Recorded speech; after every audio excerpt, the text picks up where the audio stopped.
We are all the way live. Hello and welcome to my graveyard. I am your host of the evening, the Cemetery Man from Salem, Mass. Always taking names and kicking candy ass. Live in living color here with you on Grande's Graveyard. And tonight we are welcomed by a very special guest, a first-time guest and a longtime friend. He is from Psycho Babble Talk with, of course, Curly Girl at the Movies and our good brother Wes. I am the Ice Lord. He is none other than Terrence Miguana. Welcome, my friend. Welcome to the Graveyard. Well, thank you for such a warm introduction there, Grande. That's amazing. I just love your intro. It's iconic to me. You know, it's funny. It's grown because when I started at where I was in college doing this, they told me you can't curse, so I couldn't say candy ass and stuff like that. So I initially started with a very PG intro, and then once the gloves were off, for lack of a better term, then I just came out with that, and I love that intro. It's a lot of fun. But man, I've been trying to get you on here for a little bit of a time because I just love your channel. You're a big music guy. You do all these wonderful horror live talk streams. You were nice enough to have me on when we talked about found footage movies. Just a lot of fun and positive vibes. And I know you're a big Romero fan, and I also know you're a diehard Dawn of the Dead fan like me. That's my favorite movie of all time. So I wanted to get Terrence on here tonight and discuss all things the Romero Dead Saga. And I'm so happy you could join me here tonight, man. Oh, I'm so pumped. This is just heaven for me to talk about these movies. Yeah, no, me too. And I'm super excited to hear how you rank them, and we'll see how our lists compare and contrast. Although I think we'll have the same top three, and the same bottom three. I think it's gonna be quite close. We got a couple people in the chat. Joy Charity is in here, and I do not speak that language. But hello, Joy. Welcome to the Graveyard. The Master of Fear is here, always here for some undead fun. Hell yeah. And Slasher Fred is here. They're coming to get you, Grande. Hell yeah. Mateo is here. Ciao, Grande, and ciao, Terrence. Dawn and Night are up there, but they're up there. Hell yeah, they are. And I actually want to show off this cute little pin that my good buddy AJ Zetro got me of the Dead Saga: Night, Dawn, Day, Land, Diary, and Survival of the Dead. So these are the 6 movies we'll be talking about here tonight on Grande's Graveyard and ranking. We're going to go from worst to first, our least favorite. Well, Terrence's list. So this is Terrence's least favorite to favorite. And of course, though, a tradition with first-time guests, we got some getting to know you questions, Terrence. Are you ready, brother? Absolutely. Okay. First getting to know you question. I know you're a diehard music guy. Diehard. You bleed music.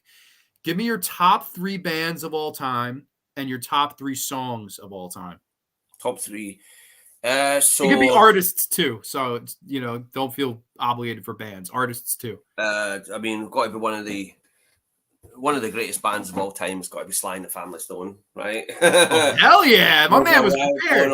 This album is 50 years old, and still to this day, no one knows who actually played on it, right? It's legendary, right? Sly and the Family Stone are right up there. Sly Stone. And the man's still alive. I cannot believe it. People always go on about Keith Richards and how he's invincible, right?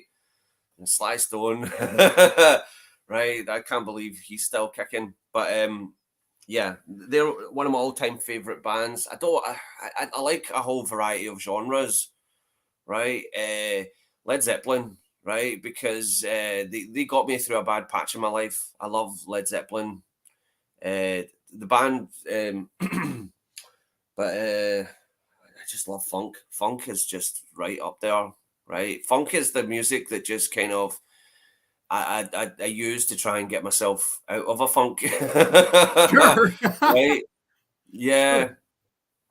So, I'm just picking these out randomly because I don't really have favourites in that sense. But the Brothers Johnson, right? I was listening to the Brothers Johnson yesterday, right? They're just so funky. Do you know what I mean? That's one of the things that I feel was one of the great losses is that Quincy Jones, when he started producing Michael Jackson, the artist that he produced before was the Brothers Johnson, right? And I think when he started working for Michael Jackson kind of exclusively, the Brothers Johnson kind of lost out because the albums that he did with them were just magnificent. But then he took all the stuff that he'd done with them and moved it on to Michael Jackson, and history was made, right? But I much prefer the Brothers Johnson stuff. When I think of songs, there's this song by Kool and the Gang that I love. It's called The Fruit Man, right? and it's about eating better. And I love that song, and it's a bit of a deep cut from they're another band that I just adore, and another one is I Will Survive. I Oh, love this hell yeah, song. Gloria. Yeah, I I will, and will survive. Go ahead, Terrence. I will yeah.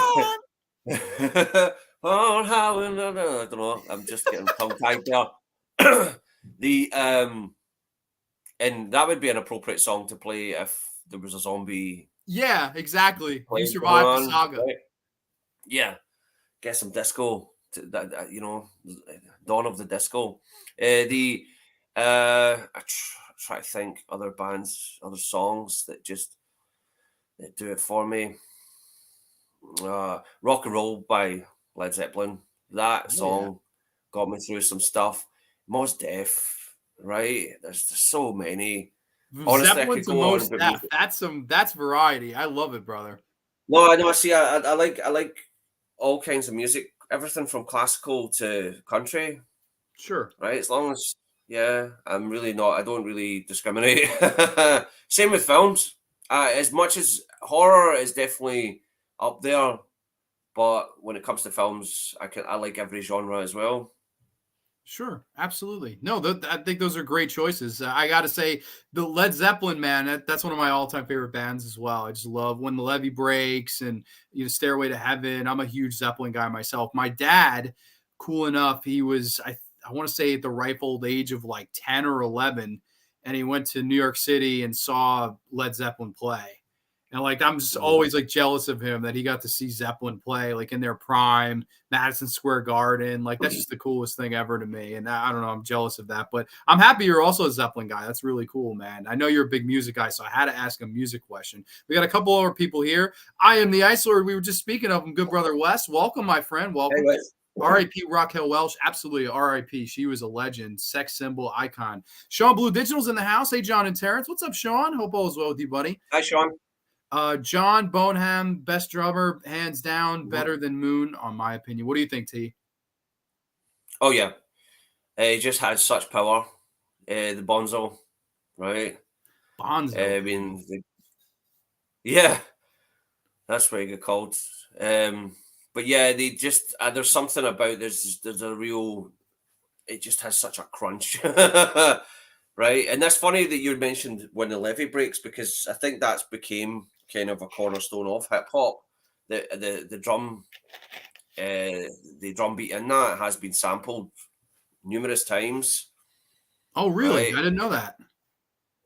Yeah, That's I crazy. That's became an cool. absolute dork. See, when I get to a band or I get into a filmmaker or something, I become an absolute dork for them. I just start studying these things. Yeah, I'm a nerd that way too. I'm like the biggest nerd Yeah, on the I become planet. a pure nerd about it. Hell yeah. Sean says, can't miss a Greenwood stream. Quality stuff as usual. Thank you so much for the kind words, Sean. That's awesome, man. Thank you. So yeah, second question though. Second question. We're gonna get a little more personal, T. All right. Red pill, blue pill. Red pill, you take it, you wake up tomorrow and you've got your dream job at a great salary. Blue pill, you're gonna wake up tomorrow, $5 million of tax-free money. Which pill are you taking and why?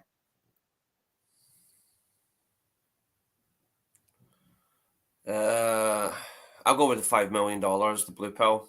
Okay, and what are you doing with your 5 million tax-free dollars? What are you doing with it? Are you investing? Or are you gonna Am I doing it? spend?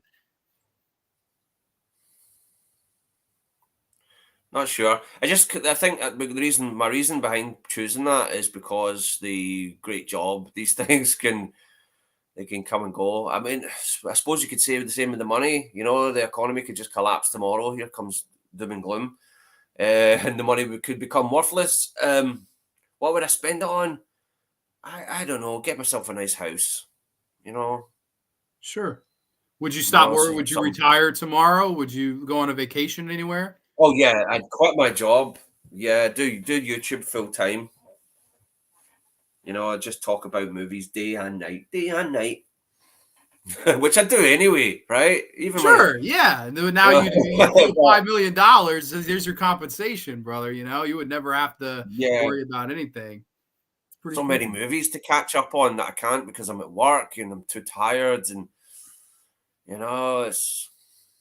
the struggle. Finally, It's the finally struggle, get to brother. watch Give me them. the blue. I love tax-free. Hell yeah. Okay, so Sean taking the blue pill. I love it. All right, so last getting to know you question, Terry. This is a tough one. Yep. This is, you got to dig down deep in the archives. Best day of your life. Best day of my life. What's the best day of your life? I know it's hard. I'll put Mateo's comment up here while you're thinking. I'll always go red pill because I don't need the blue pill. Oh shit, Hold Mateo on. don't need 5 million tax free, baby. He don't need it. I would say red pill as well, just so I could get my dream job and a great salary. I'm a mark like that, but it's always a fun question to ask because there's always seems to be good arguments for both. But what do you think, T? Best day of your life? Well, one that just popped in there is probably the summer of 1991. Going to see Terminator 2 on the big screen. Ooh, very I know it's nice. really boring, the dorky question, but that's one of the few movies that was super hyped and it delivered. It exceeded my expectations. You wouldn't believe how hyped I was to see that movie. I taped the Guns N' Roses video off the television and studied it under a microscope. You know, you get these guys on YouTube, whenever there's a new Marvel film, they're like pausing it and they're going, right, okay, look, can we spot anything? Right? Can we get some information about this movie just from its trailer? I did that with Terminator 2 back then. And that movie just to go back to that summer, that would be nice. And just go right back up the birth canal, no progress, just Arrested Development, be a child again. Were you how old were you when you went to go see it? I was 12. It was a 15 in this country, so I was breaking the law. Breaking the law.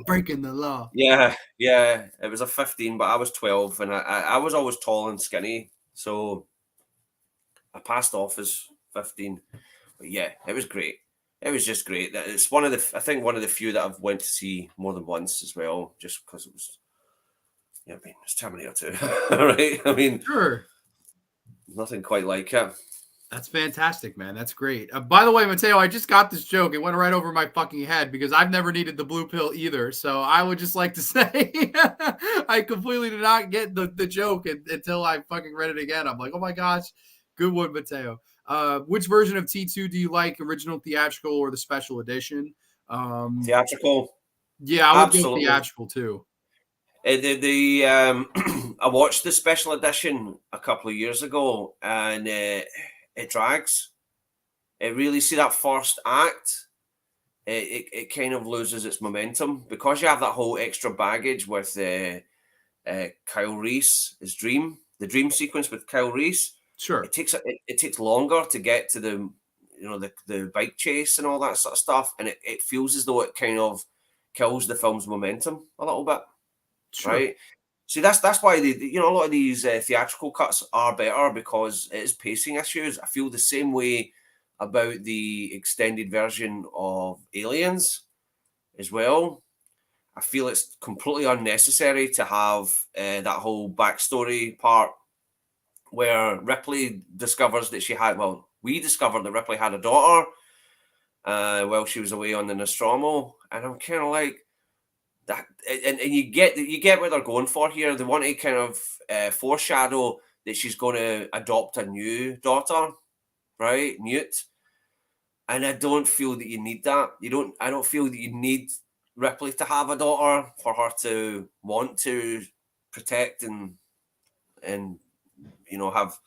protect Newt in that way. It's just unnecessary. I feel that's just my opinion. I know some people swear blind about the extended version of Aliens, but I just feel it drags as well. Just the momentum's kind of lost.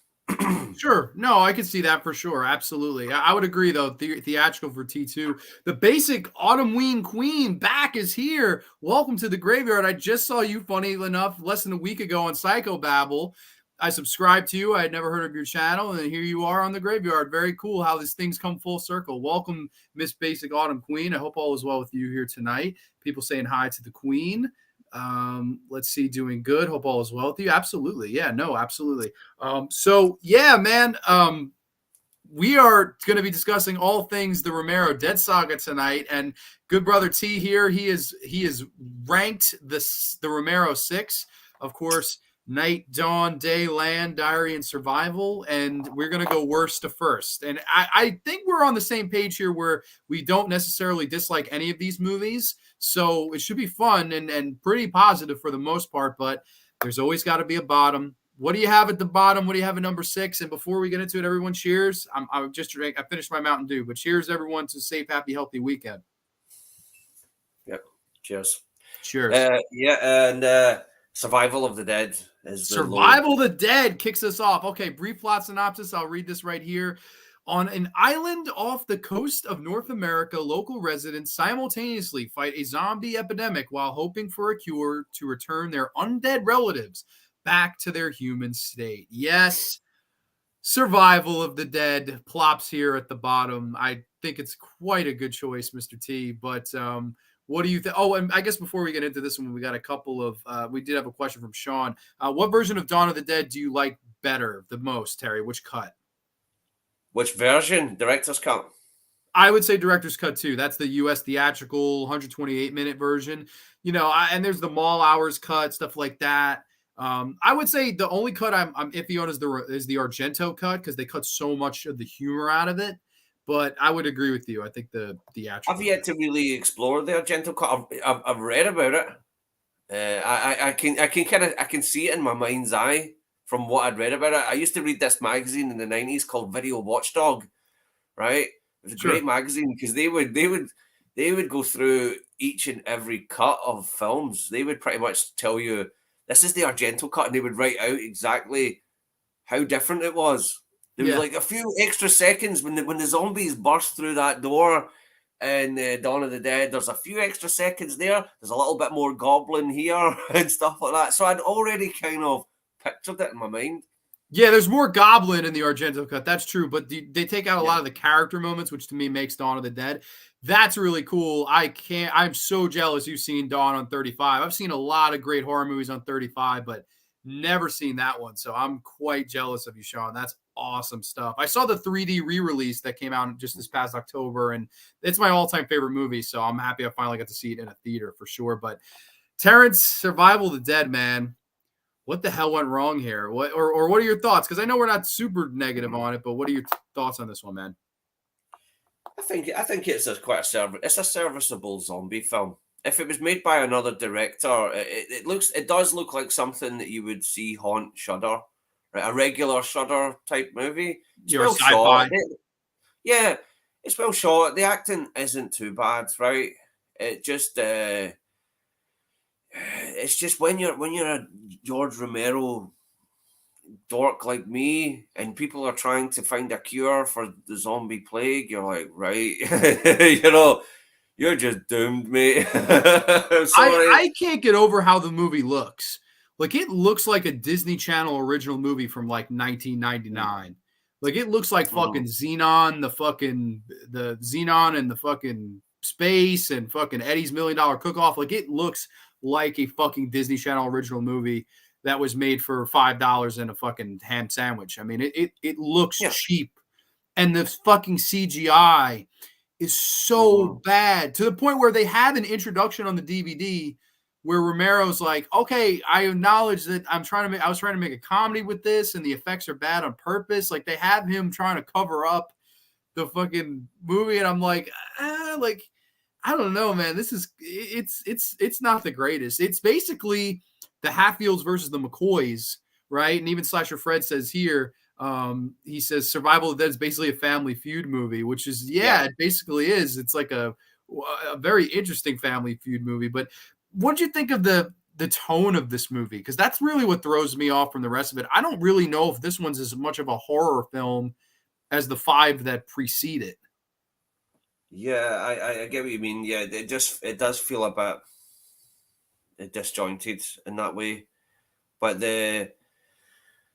I don't know. I find that I just love George Romero. I feel it's hard to criticize him. Sure. That's all on it. It's just good to see him, right, making anything at that time, and You know what? I only knew about Survival of the Dead only a few years ago. I didn't even notice it coming out. I know it went straight to video on demand, but it fell under my radar. Yeah. I thought his last film was Diary of the Dead. I thought that was his final film. But Wow. yeah, it just I just never got really engaged with it. And I do see what you mean about it being a sort of TV movie of the week, Yeah. sort of vibe to it, and that's fine. That's totally fine. I just wish he made something else. I wish they gave him some money to make maybe not a non-zombie movie. From what I understand, he wanted to make a non-zombie movie, and he was actually dead set on it. And they said, "We're not going to give you funding unless you do another of the Mm, Dead movie." So he combined the two, is what he did. He took the story of what he was writing and just forced zombies into it, and it really does feel that way to me. Like you could tell yeah, that's the case. That's what happened, unfortunately. And I don't know, man. Like there's some very weird shit in this movie. Like there's zombies that ride horseback. Like, and as much as I love Romero, like he always said, like, "Oh, I hate the running zombies. Death is an impediment, not an energy drink," which I agree with. I'm not like hardcore believer in the running zombie, but I also I'm kind of in the boat that I don't care if your zombies run. I don't care if they walk. I care if your movie's good. Like that's what I care yep, about. But this is coming from the guy that zombies can't run, but zombies can ride fucking horseback like they do in this movie. Like it's just quite like, yeah. But huh? Like, yeah, you answered it yourself because he's not his heart's not set on making a zombie film. So he's probably going, well, I can deviate from my own rules here because he's not fully invested in it. yeah, Right. If he was wanting to make a comedy film and then the only way you can get funding is to shoehorn in zombies, then yeah, you can understand why he would just why not have them ride horses and stuff. That'll get people talking. Wait a minute, George, you're the guy that says zombies can't do this, can't do that. You yeah. And know, they're riding horseback in this movie. I don't know. And also, I would say the characters, especially in the last like three, like Land, Diary, Survival. I think the characters are for shit. Like I hate almost all the characters in these movies. They're just no good. This one, it's based in Delaware. And everyone's Irish. Like I don't understand why. Like everyone's like, "Oh, you're just gonna leave me here." Like yeah, everyone's fucking hardcore Irish, and I'm like, in Delaware?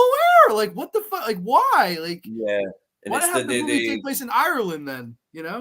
yeah, exactly. I mean, you could have shot it in the States and doubled for Ireland, right? It's not Sure. that hard to do. You just get some stock and throw it in there, right? Here's some clips that they didn't use from Darby O'Gill and the Little People. Just you know, but yeah, the Irishness kind of felt like where's the box of Lucky Charms, right? It just Like, right, and they're also over the top with it too. It's not just like, casual Irishness. It's like a lot of it's yelling Irish, like, "Oh, okay, you're gonna leave me here then. Meet me on the Mm. island." Like I'm sitting there, I'm like, what the fuck? Like, and it's weird because Night, Dawn, and Day all have that Pittsburgh, the homemade feel to them, right? Even the Night of the Living Dead remake, 1990, they all feel homemade Pittsburgh movies. Yep. Land, Diary, and Survival feel Canadian. They feel very Yeah, fucking Canadian. No disrespect to yeah. anyone who's Canadian, but they feel Canadian. This one, it feels Irish, but you can tell they're not in Ireland. They're like, Mhm. it's just odd, man. This is the oddball of all the Romero Dead films to me. Yeah, but I don't hate it.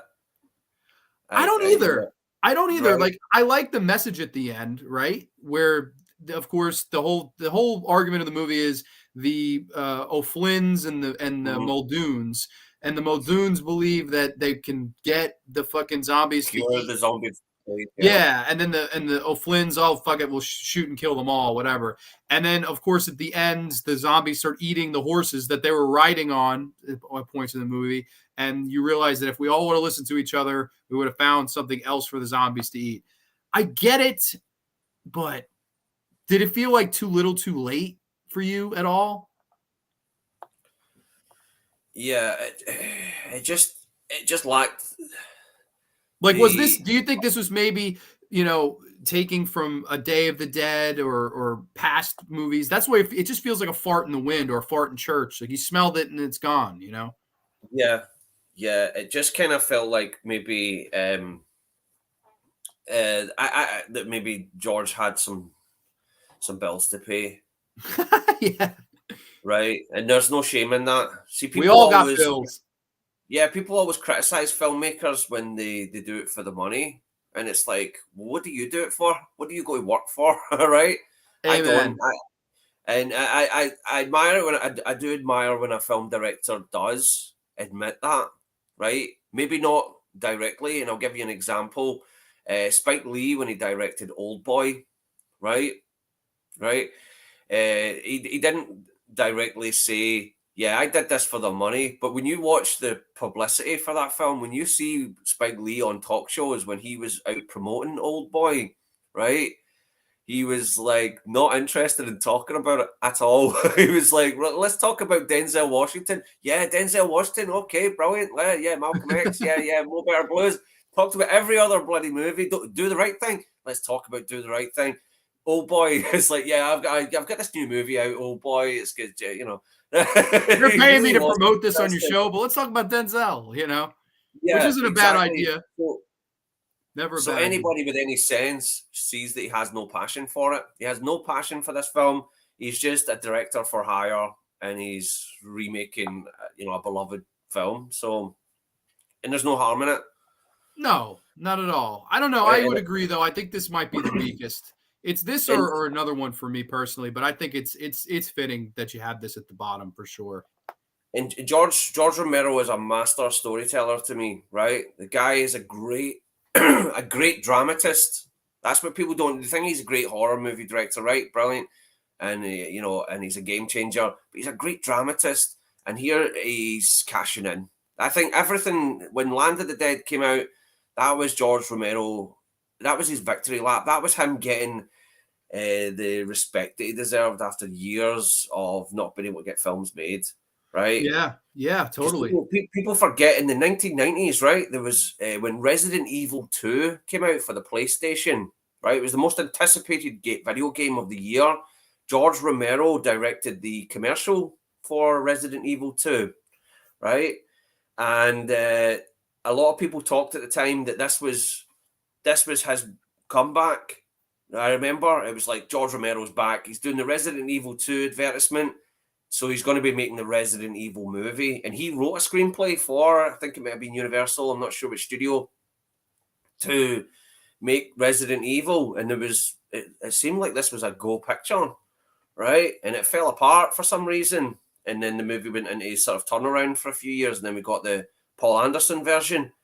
And it was things like that. There was always these sort of stops and starts, right? And we kept Especially hearing for about, him in the 90s. Yeah, like he made yeah, Two Evil Eyes with Argento in 90 and The Dark Half in 93. And then he didn't make anything for the rest of the 1990s, including he wanted to make the 90s Dead film, and they didn't give him the funding to do it in the 90s. So it wasn't that's right. until the Dawn of the Dead remake and 28 Days Later that they finally gave him the money to do Land. But you're right. It's a shame. He lost 7 years of his career that who knows what he could have brought us. Bruiser was the follow-up, but that was a 7-year gap in between films. It's quite eye-opening that he didn't get the Resident Evil job. Like, why would Paul Anderson, even if you like Paul Anderson, why would he get the job over Romero? Like, there's no Resident Evil without George Romero, to me. No. Well, apparently they didn't like his script because he wrote a whole screenplay, apparently, for Resident Evil. I'd love to read it. But I would too. yeah. Because at that time, the mid-90s was when I was seriously obsessed with George Romero.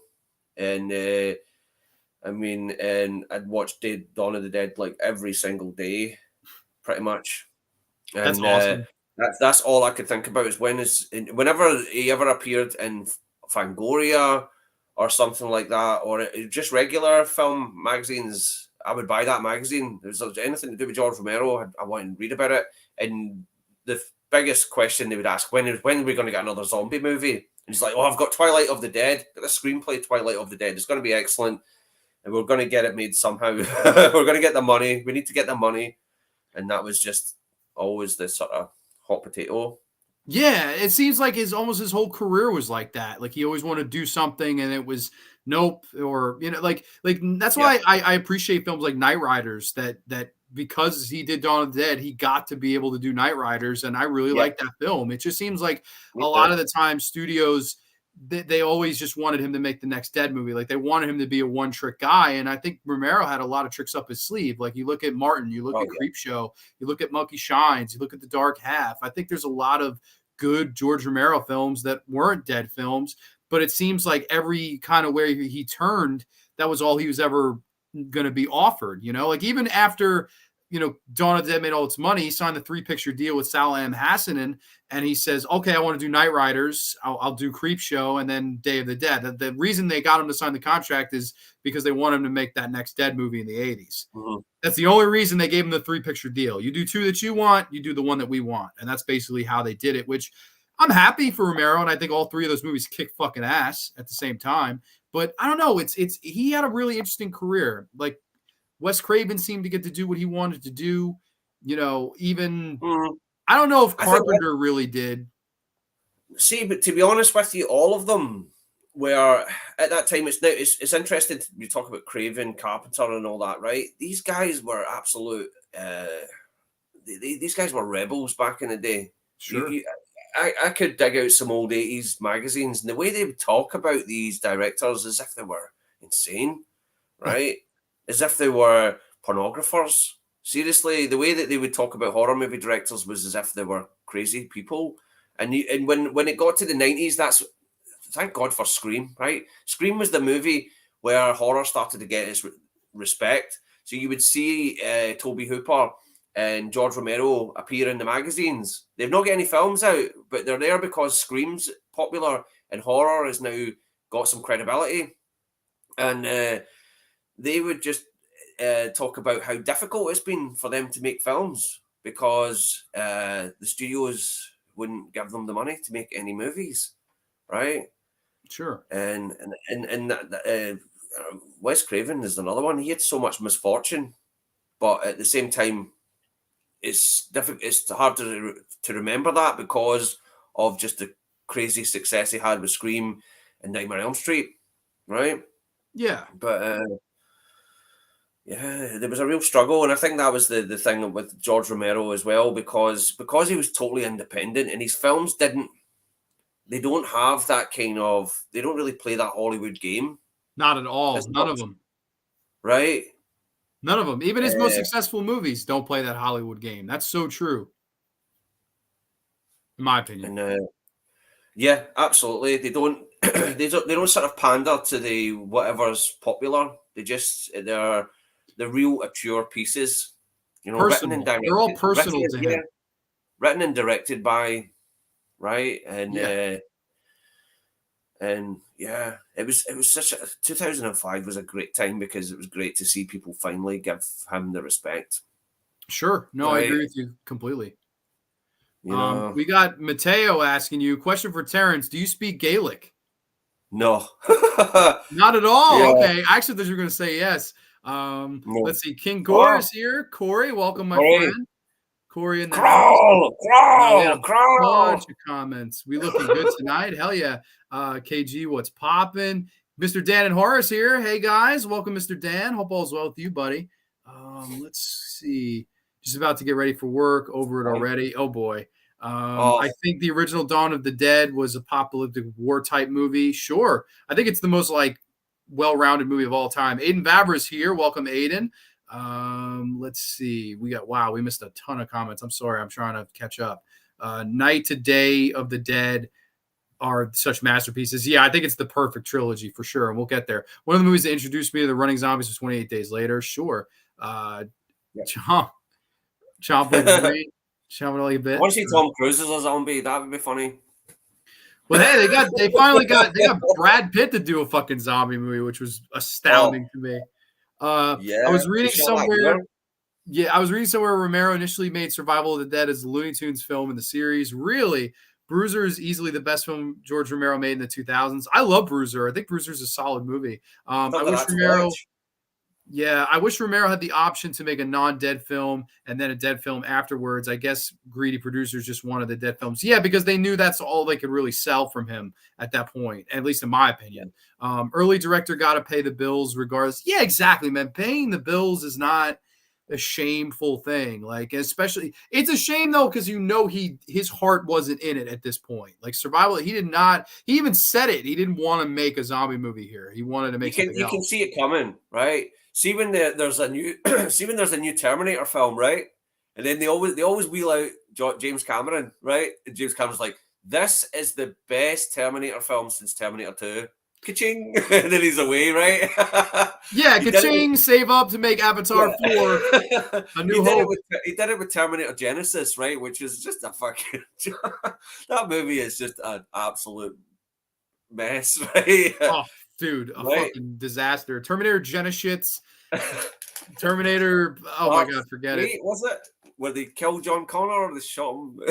Yeah, they killed John Connor and then replace him with some random lady, and it's anyone could be John Connor. Get the hell out of here. Oh, Yeah, no, the crap, right? T1 and T2. But they And did that's wheel him it. out. I'm good after that. I am fucking good after that. I'll even take T3 and the fucking McG one over the other shit. I wonder if Yeah. Night of the Living Dead had inspired Sam Raimi to create his Deadite series because the actor who plays the guy where he and his girlfriend die in the car fire looks a lot like Bruce Campbell. I mean, maybe.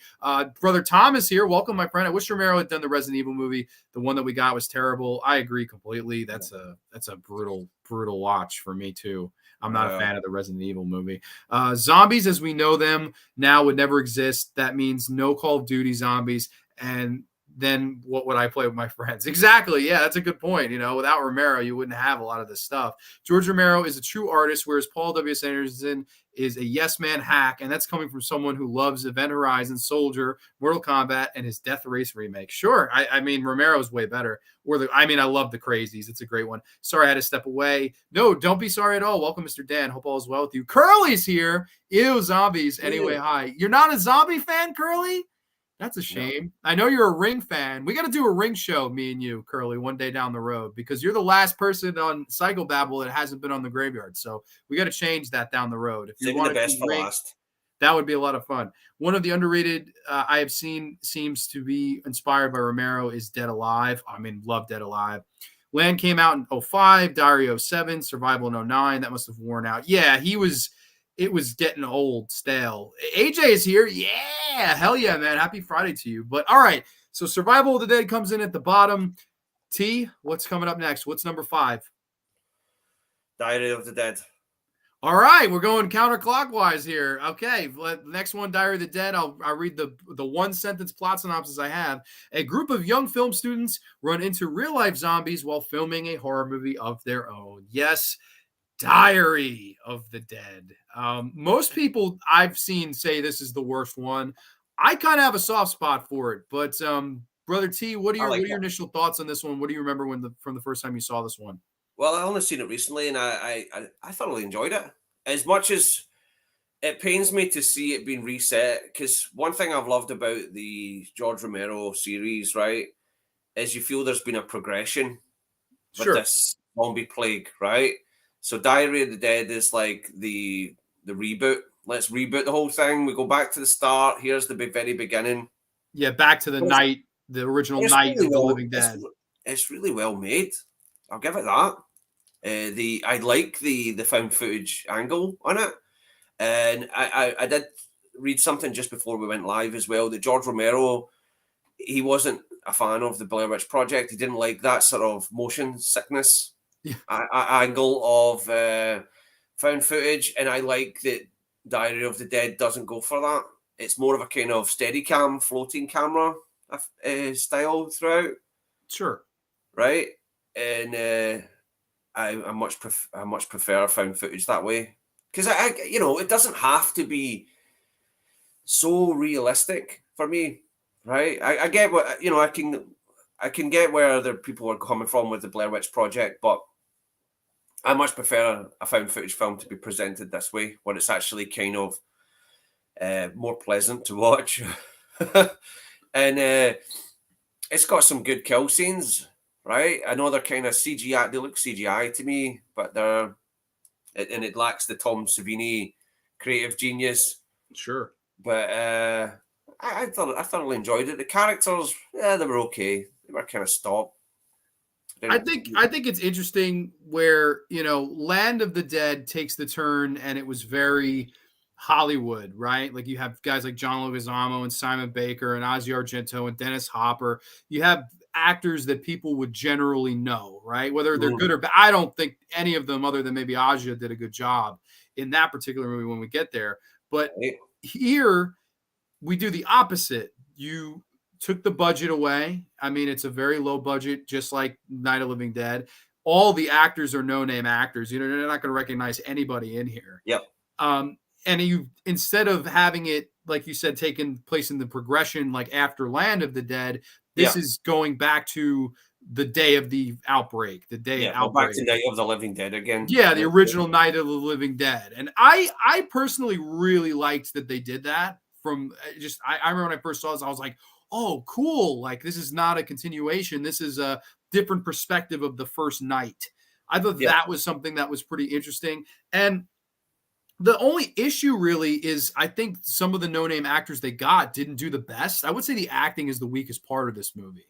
And I know a lot of people also criticize the found footage aspect of it because there's also music in this film. And they even explain to you that, this all happened already. I just put music to scare you. Like, okay, like I see what you're doing. But I will say this, even though all of Romero's films kind of have that sort of social commentary, this one beats you over the head with its message the most. But I think it's a pretty important message. And of course, it's kind of a knock at media and how it could be a double-edged sword, and how our lead, Jason Creed, he's trying to get this movie made, and he's telling himself, oh, I'm showing the public all the real stuff that the media doesn't want them to see. But at the real time, I think he's a tragic character because he's really only doing this for himself. He's only doing this for the views, whereas he's telling himself, I'm doing it for the people. That's the kind of classic Romero thing that's here. I think it's an interesting movie because you have a very unlikable lead. Whereas all the other movies, I pretty much like the lead. Like I love Dwayne Jones. I love Ken Foree. I love Laurie Cardell. I don't like this lead at all. And I don't think you're supposed to like him. He's kind of an asshole. I agree, though, the CGI really, like, I don't know who did the special makeup effects, but some of those motherfuckers need to be shot in the head for real just to see what it looks like, because it's quite poor, some of the CG in this, man. I don't know. Like, it's iffy, but I like it. I think had some things been changed, this could have been a classic. I really do. Yeah, and it's an entertaining watch. It just kind of pains me where they're like trying to shoot a zombie and they have to do that whole shoot it in the head, right? They have to all learn that shit again. It's like, come on, right? Yeah, it's I don't know. I really like the movie. Honestly, of the last three, it's the one I watched the most, and I would say it's my favorite of the last three. But I could see why people hate it at the same time. Like it's definitely not a flawless movie whatsoever. But I don't know. I also like the idea that these kids were making a horror film, and they even talk about it like, oh, if you ran after you, his ankles would snap off. I was like, oh, okay, cool. Like that's Romero's sort of knock at the running zombie. I like the wee subtle digs to horror films as well, right? When they've got the blonde woman acting as well, and she's, it's just like, you don't want me to act like this, do you? It's like, you don't want me to trip and fall down and show my tits and shit, and that's Galen Ross made Romero realize that that's not what it has to be. That's cliche in itself. Have something else. So I think some of the writing here is good. There's some fun, like the deaf Amish guy is a lot of fun in this. I like that character. Throws the dynamite at the zombies and stabs himself with the scythe. There's moments around this that make me really like it. And I would say that, it's cool also that if you listen closely, they have these news clips throughout the movie where it'll be stock footage of mass hysteria. And you can hear Wes Craven, Quentin Tarantino, like famous directors are doing these narrations. So he got like all those guys involved. Yeah, because he's a legend, right? The guy's a legend. He's like, of course they're going to come out and support him. Yeah, he's always been that guy, man. Like, who Yeah. wouldn't want to be a zombie on a Romero film? Like, who wouldn't want to be? I know for Dawn of the Dead, they worked for a dollar and a T-shirt, and then Day of the Dead, it was like a cap that said Day of the Dead and a donut. You know, that's how beloved Romero was. It was like, how can we help? How can we be a part of this? You know, guys like Franco Harris being a part of it, and I don't know. I think that's the beauty of and charm of Romero, and I think some of that charm can be seen here. I get the idea that he got a lot more creative control with this movie, and he even said that before his passing, that this was the one he had creative control the most on, because Land of the Dead, like you said, it was a Universal Studios film, so they had their cheesy fingers in it. So I mean, that is what it is. But I quite like Diary of the Dead. I think it's pretty good. What do you think of the message of this one, though, Terrence? Where the whole ending, where it's "Are we worth saving? You tell me." Like, what do you think of that? Or is it too morbid? Do you like it? Is beating over the head with the message poor taste? Like, where do you stand on the whole kind of message of this movie? I'm fine with it. Right, it is a bit heavy-handed, but at the same time, I also quite like how they address. You know, this is one of Curly Girl's pet peeves about found footage films: is why they keep filming when this fucking crazy shit's going on. Yeah, And I like in Die of the Dead that they do call themselves out for that, right? They're like, why are you filming? Right? It's like, I mean, right? And what you were saying about that character, I like that. It's kind of like he's being seduced by the media, right? Very yeah, much so like Flyboy in Dawn of the Dead. I love Flyboy's arc, how he becomes seduced by them all. And that was kind of like similar to that. But yeah, I don't mind the messaging. It's fine, but yeah. it's a bit heavy handed. See, that's the thing when you're gonna do social commentary in a film.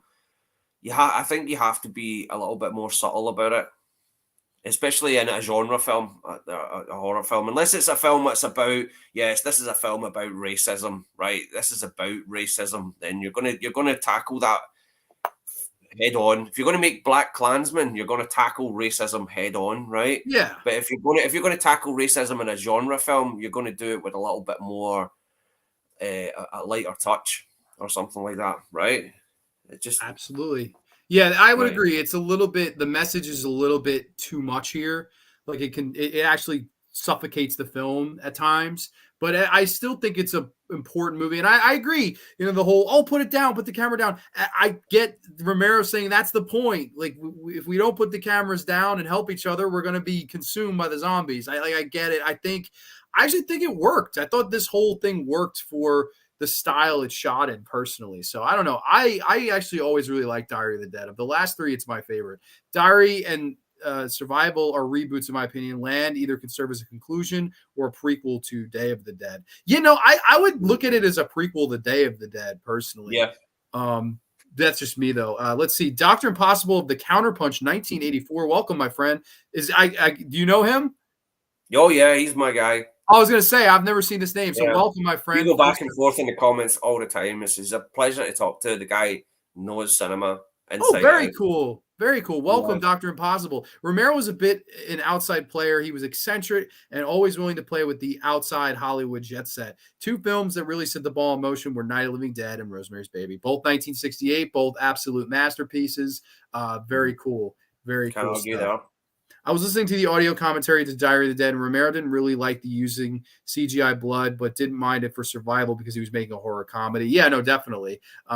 Let's see. Mateo says, "Gotta go, guys. Keep being awesome. It's been real. See the rest later." Dude, thank you so much for checking out the show tonight. I appreciate that. But that was Diary of the Dead that came in at number 5. Top 4 now. Top 4, Terry. Lay it on me. What's your next one? Land of the Dead. Land of the Dead. Okay, brief plot synopsis, and then I know you have a fun anecdote that goes with this one that I've never heard. I'm really excited to hear it. Land of the Dead. The living dead have taken over the world, and the last humans live in a walled city to protect themselves as they come to grips with the situation. Yes, 2005's Land of the Dead. Terry, man, tell me about your anticipation, your night going to the theater Oh. to see this, and of course, the craziest part of it, which people are going to want to hear this. Well, in 2005, I was so stoked for this. I would read about it constantly. You know, I would look at set photographs because there was a lot of hype around it. from the horror community. I would pretty much study every set photograph that was published. Even the main, because the zombie craze was in full swing because of Shaun of the Dead, 20 Days Later, the Dawn of the Dead remake. This was George Romero's comeback. This was the master coming to show them how it was done, right? Hell yeah. So we just couldn't wait, right?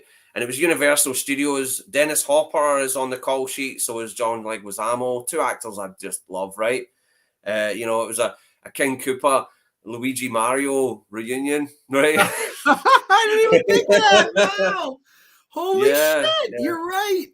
Bob Hoskins should have been in it too. Jeez. Oh, that would have it would just be perfect, right? Oh my gosh. That's great.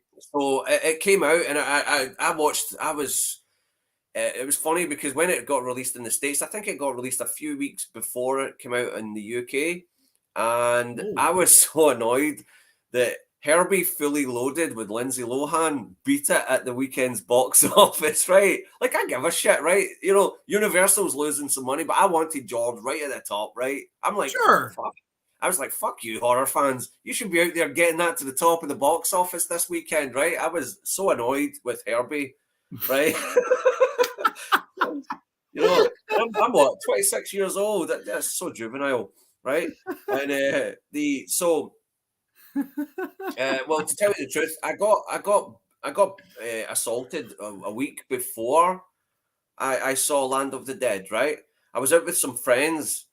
And we went to one bar, we had one drink, and we were going to go to another bar, and all these like youths started on us, and they beat me up, right?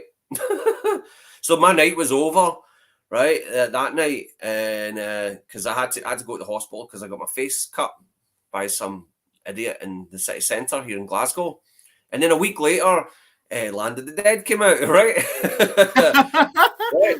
Land of the Dead came out. I went to see it with my brother and one of my best mates, and we went for a few beers afterwards to talk about the movie. We were just like, I really enjoyed it, right? It's not as, in retrospect, it's not as good as the top three here, but I really enjoyed it. So, and I still had this scar on my face, this plaster on my face from being beat up the week before. Oh my God. Right? Yeah, right. And I wasn't causing any trouble. These people were causing trouble, right? Right. That's just how you're not a trouble causer. I know that. No. And so I'm walking down the city, busy city, Saturday night. I've got a bit of a drink in me. I'm not staggering or anything, but we're walking down the street, and it's so crowded. This woman walks past me, right, and she says something. Right? As she's walking past, she doesn't stop to talk to me. She just walks right past me. And I'm like, I just went, like, what did you say? Right? Like that, which I shouldn't have done. And and then this other guy when I turn around, this other guy comes in front of me and he just thumps me. And I honestly, because when I got beat up the week before, it was fine, right? It was fine. I was okay, right? But this guy had a hand like iron, right? And he just hit me an absolute peach, and I was like seeing stars and shit. And he was gone, right? I think this must have been his woman, and he was chasing after her. And yeah. So when I think about Land of the Dead, I just think about being assaulted. Right? And it was weird because after those two occasions, I started to get really paranoid. I just thought people are just going to want to beat me up everywhere I go. And but yeah, that's what when I think about that movie, whenever I rewatch it, I think about that. But holy shit, man, that's crazy. I know. Wow. I don't even know what to say. Like, you had a really rough couple of weeks, man. You got assaulted twice, and fucking Herbie Fully Loaded beat George Romero at the box office, man. I know. Beat by Lindsay Lohan. You said you were 26? 26 in 2005. I'm 26 now, so I'm going to stay away from the fucking bars and Herbie movies and zombie movies. That's fucking crazy, dude. That's wow, man. Welcome to Scotland. But the Land of the Dead, I have a soft spot for that film. That was his comeback movie, and it felt like it felt like a good comeback for me. I know that it's Universal Studios. It wasn't the same animal as what we were used to. It wasn't an independent film. It had known actors in it. And here's what I'll say about Dennis Hopper, right? Because and I know that the film is very much cookie cutter when it comes to George Romero. It does it's kind of like him playing the old standards, right? Right? Sure. You've seen all this stuff before, but you've got to understand as well. George Romero is an icon, a filmmaking icon from the 1960s. Night of the Living Dead was an absolute game changer for horror films overall, Sure. right? Not just the zombie genre or whatever. Horror films overall in so many aspects. And who's his leading man? Dennis Hopper, who made Easy Rider, right? Which was just an absolute game changer of a film as well. So I felt that was kind of interesting that here's these two icons of filmmaking of the 1960s together. And that wasn't lost on me, right? Yeah, I have a soft spot for it, right? And I did like the idea that when it began and you see the zombies playing in the sort of marching band kind of thing and they're playing musical instruments, I was like, oh wow, this is great. This is 20 years since Day of the Dead, where you have the character of Bub, where they're starting to, imitate humans a lot more, which was a progression of what they mentioned in Dawn of the Dead being Yeah. carried over, and that was kind of progressing into Land of the Dead. I like that was getting carried over into Land of the Dead as well. And that's where it kind of gets confusing for me, where someone in the comments mentioned it was more like a prequel to Day of the Dead, but the zombie progression is there in Land of the Dead, which seems a bit more progressive than what it was in Day, so that kind of muddles it up a little bit. Sure. And it does feel like a bit of a slap in the face that you've got this almost functioning society in Land of the Dead, whereas in Day of the Dead, it was just, this was the end of the road. That's what Day of the Dead felt like. It was the end of the road for society. There was no one else around. And here we have this sort of class system of, the haves and have-nots. Yeah, it's tackling classism. That's really the message this movie has. I don't know, man. I can't lie to you. The first time I saw this, I was excited, and my first kind of reaction was disappointing. I just thought it was disappointing, and there's a lot of things about it that still disappoint me. And I think what my issue is with this movie is honestly the fact that Romero had a budget. I think it actually works to the detriment of this film. And I know it's crazy to say, oh, he had money. Yeah, because at what cost though? At what cost? What did he have to compromise to get that budget? Right? Yeah. When you're making Dawn of the Dead and you've got Dario Argento helping you, and he's like, just do what you want. As long as I get to make my cut for the Italian market, you do whatever you want. You have your cut for the American market, right? It's a different ballpark from working for Universal, who are like, you need to have some known actors in here. You need to have this. You need to have a love interest. You need to have this. You need to have these moments. They'll be sending, what was it they call it? They'll be giving you notes on what you need to change, right? And what did he have to compromise to get that budget? And it's weird. Like, you look at Dawn of the Dead, half of the lead cast were guys that worked at a diner. David Emge and Scott Reiniger were working in a diner, and they all of a sudden joined Dawn of the Dead, and it's my favorite ensemble cast of all time. This movie, though, Simon Baker, that's our lead. John Leguizamo, who I've liked in other stuff here. Asia Argento's looking good, but she doesn't have much to do. Dennis Hopper's, he's like this rich asshole character. He does an okay job. I don't know though. I felt like a lot of the guys they got, and I think especially this is not even the actors' fault. I think the characters sort of suck.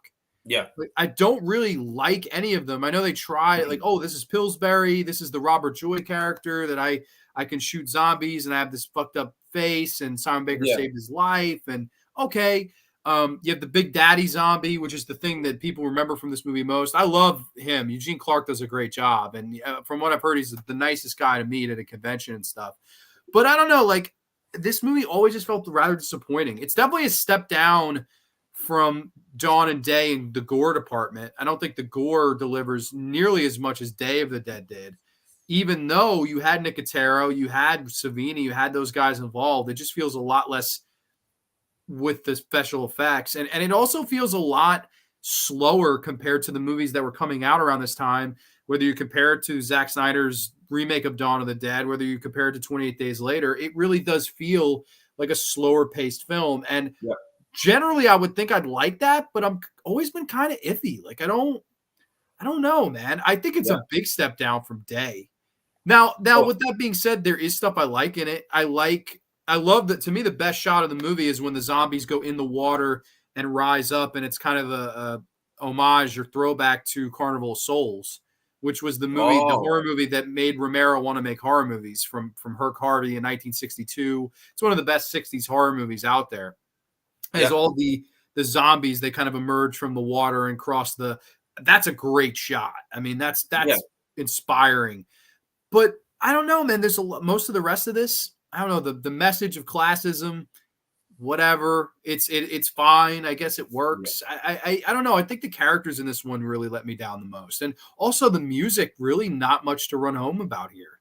Like, you're coming off from Goblin and John Harrison in the previous film, and then this. I don't even remember the score, to be honest. It's just kind of. It's not very memorable. That's the thing. See, when you're asking me questions about Land of the Dead. In fact, the last three, they kind of go in one ear and out the other. And you're right about the characters. I mean, John Leguizamo and Dennis Hopper are fantastic actors, right? They're legends in my book, to be honest, both of them. And they are kind of one note. Here's the cackling villain. Here's his henchman. Here's the hero. In the other zombie films, the characters aren't like that. They're more complex, right? Sure. Yeah, I don't know. Like, we're used to that. We're used to Night of the Living Dead and Dawn of the Dead, the characters having a little bit more complexity. And when you've got these kind of, and that's where I feel the shadow of Universal stepping in. These guys, because this was a summer release as well. This was aimed at a big market. They put a lot into this, and they want it to be kind of good versus evil.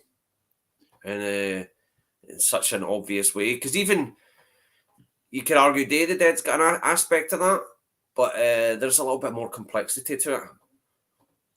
Yeah, I don't know. Like, do you think maybe somebody other than Simon Baker as the lead would have worked better here? I think he's like one of my biggest problems with it. I just didn't like him in the role. I actually think Brad Pitt would have been great in that particular role. No, you don't like now Brad Pitt? It's just, I'm kind of against the idea of having stars in the first place. Oh, I am too. But if I'm gonna, if you're gonna, well, get Tom Cruise in there, turn him into a zombie. Come on, Tom Cruise, imagine. Yeah, he wouldn't have that though, would he? Play the Mission Impossible theme. That'd be amazing. Bob Hoskins is very good. Yeah, no, he should have been in it with the Mario Brothers reunion. Recently picked up Land of the Dead Blu-ray, and it's grown on me much more. I would agree with that. It's grown on me a little bit, like the whole message at the end that it's basically okay. John Leguizamo's character wants to live in with the rich people, Forest Green or whatever the fuck it's called, which they did a video game of. I didn't even know that till recently. And of course, he wants to buy his way in with Dennis Hopper. And Dennis Hopper's a fucking piece of shit, and he won't let him do that. And basically, that all turns south. And then Simon Baker, on the other hand, he wants to live like this nomadic life and go on and take his chances where there's no fences around them and live happily ever after. Fucking Asia Argento and Robert Joyce got his back. Not a bad plan for either guy, but I don't know. I just feel like it takes a while to get anywhere in this movie. Like I think it means well, and I like how it ends where, they can kill the Big Daddy zombie, but he says, you know what, he's just trying to go his own way too. Like, that's the whole point. It's everyone in this Romero universe is trying to go their own way. Whether it's good intention, bad intention, halfway intention, rich, poor, whatever, everyone's trying to get in their own way, and that's kind of symbolic of life. We're all just trying to get to the finish line in one piece. So Yeah. that part of it I totally like. But as an entertaining movie, not really. Characters, blah. Maybe some dialogue here and there, but I would say this is the worst character one of any of the six. I don't like the characters here. I just don't. I think they're quite lame. I don't know, man. Music, gore left a little bit to be desired. I don't know. I always just felt this movie was just a little bit disappointing. It's not bad, but it's disappointing, if that makes any sense, especially compared to what was coming out at the time. Like, I don't think this is as good as a 28 Days Later. I don't think this is as good as a Dawn of the Dead remake. And it's made by the guy who made my favorite movie of all time, Dawn of the Dead. And without that, there wouldn't even have been a Dawn of the Dead remake. So it's weird. He didn't embarrass himself, though. That's the thing. That's true. Even at the time when I think when the criticisms came out and things, it was so great to see him back in that director's chair. All right, Herbie beat you at the top of the box office, but I think Land of the Dead was right behind Herbie, right? It didn't make that much money, man. I looked here. It was a $15 million budget. Looks like it grossed $20 million in the U.S., so it barely made back its budget in the U.S. It did a lot better overseas. It did around 27 million overseas, so it did better overseas. But still, like, it broke even. It broke even. That's the main thing. As long as it broke even, we're happy, because you've got to double your budget overall to break even, and it did. Excellent. So that's a success, because everything after that, all the television rights, the DVD sales, it's just pure profit, right? Yeah. So that's a success. In George Romero's book, that's a success, right? The guy's not James Cameron. He's not going to like bankrupt a country when he releases a film, right? Oh, sure. I think like they probably were expecting it to do what the Dawn of the Dead remake did, and I just looked it up here. It made about 100 million. The Dawn of the Dead remake. I think 28 Days Later was a ginormous hit too. I'm gonna check out how much money that movie made, but I think they were expecting that type of return, and they didn't really get it. Shaun of the Dead as well was a worldwide hit, and hats off to people like Edgar Wright and Danny Boyle and people like that for talking about George Romero, getting that conversation started, right? Because these were the guys that were having success, and they were like, well, it all comes from George Romero. George Romero, who's George Romero, right? So he became a buzzword with this whole new zombie revival. Yes, and it brought him out of the woodworks back into where he belonged in the public eye, and he makes probably his most Hollywood-like film. And I don't know, it's like there's good ways, and I would say there's bad ways too, because Romero is just always one of those guys. I think the main thing about him was he made a lot out of nothing. Like when we get to Day of the Dead, whenever that is, he wanted 6 million, and they refused. They said, we'll give you 3.5. And he made a lot out of nothing. He makes this great zombie epic that mostly takes place in a fucking bunker. Dawn of the Dead, we'll give you 900,000. He makes the greatest movie of all time, and half of his ensemble cast came from a fucking diner that they served him a cheeseburger at. The guy knew how to make chicken salad out of chicken shit. But here, he's handed chicken salad with croutons and fresh Parmesan shavings and fucking everything you can imagine on a great salad. And it just didn't. I don't know. Like it. I feel bad. Like I shouldn't be. That's the point. Once you get the big studio influence in there, that's when there's more chance of it becoming compromised, right? It's. I mean, John Carpenter said that. He said when he was making films for Alive Films, it was great. You know, he got left alone when he was doing They Live and Prince of Darkness. But then when he starts doing stuff for big studios, that's when things get shaky. Sure, but let me ask you this. Let me ask you this. Aside from the actors, right? Because you never would see a John Leguizamo work with a fucking Romero again. You'd never see Dennis Hopper or Simon Baker. If it wasn't for them, does any of the rest of this reek like studio interference? Because to me, it doesn't. I think Romero message, Romero pacing, it doesn't feel like a studio movie, if that makes any sense to you, other than the actors, to me at least. I don't know. What do you think? Yeah, well, when you're talking about the messaging, And if he made it more subtle, the studio probably wouldn't like that. They want things to be completely cookie cutter. They want the basic audience to understand this movie. So yeah, and they probably said straight off the bat, we don't want another Day of the Dead. Day of the Dead is a fucking depressing movie, right? Yeah, And sure. so give it a lighter touch, give it a bit more action. It does feel as though that they have action kind of shoehorned in there. To be honest, it feels like a Hollywood movie. It looks like a Hollywood movie to me. I know Yeah. that you can argue that it's got a slower pace, but I don't. I felt it kind of flew in. To be honest, that kind of breeziness to it. That's just me. Sure. No, I think you made good points for sure. Corey was But laughing before. Go ahead. I do forget it. It's one of those films that I think I saw it in 2019 last time on DVD, and I think a couple of days after I watched it, I forgot all about it. And it was the same when I'd seen it in the theater. As much as and I could see stars after it, right? But maybe that's what it is. Maybe I got amnesia from being beat up. No, but Land of the Dead, yeah, it is. It's just not very memorable. Yeah, no, man, that's crazy. Sean says Terrence runs the Scottish cartel. Hell yeah, man. This is the boss man over here. I still enjoy Land of the Dead. Some of the dialogue is really good in that film, and I love Dead Reckoning Vehicle. It is also my introduction to Romero, and it's a cool intro, I might add. Yeah, it does have good dialogue here and there. I wish Land had more apocalyptic. That's actually a good way to get introduced to these films. Because then it's just going to get better and better. Yeah, it's going to get better, right? You would right? in a perfect world, you wouldn't watch Dawn first. I think I watched Night, Dawn, and Day in order, and then these last three, I don't remember what order I watched them in, but I definitely watched Night, Dawn, and Day in order.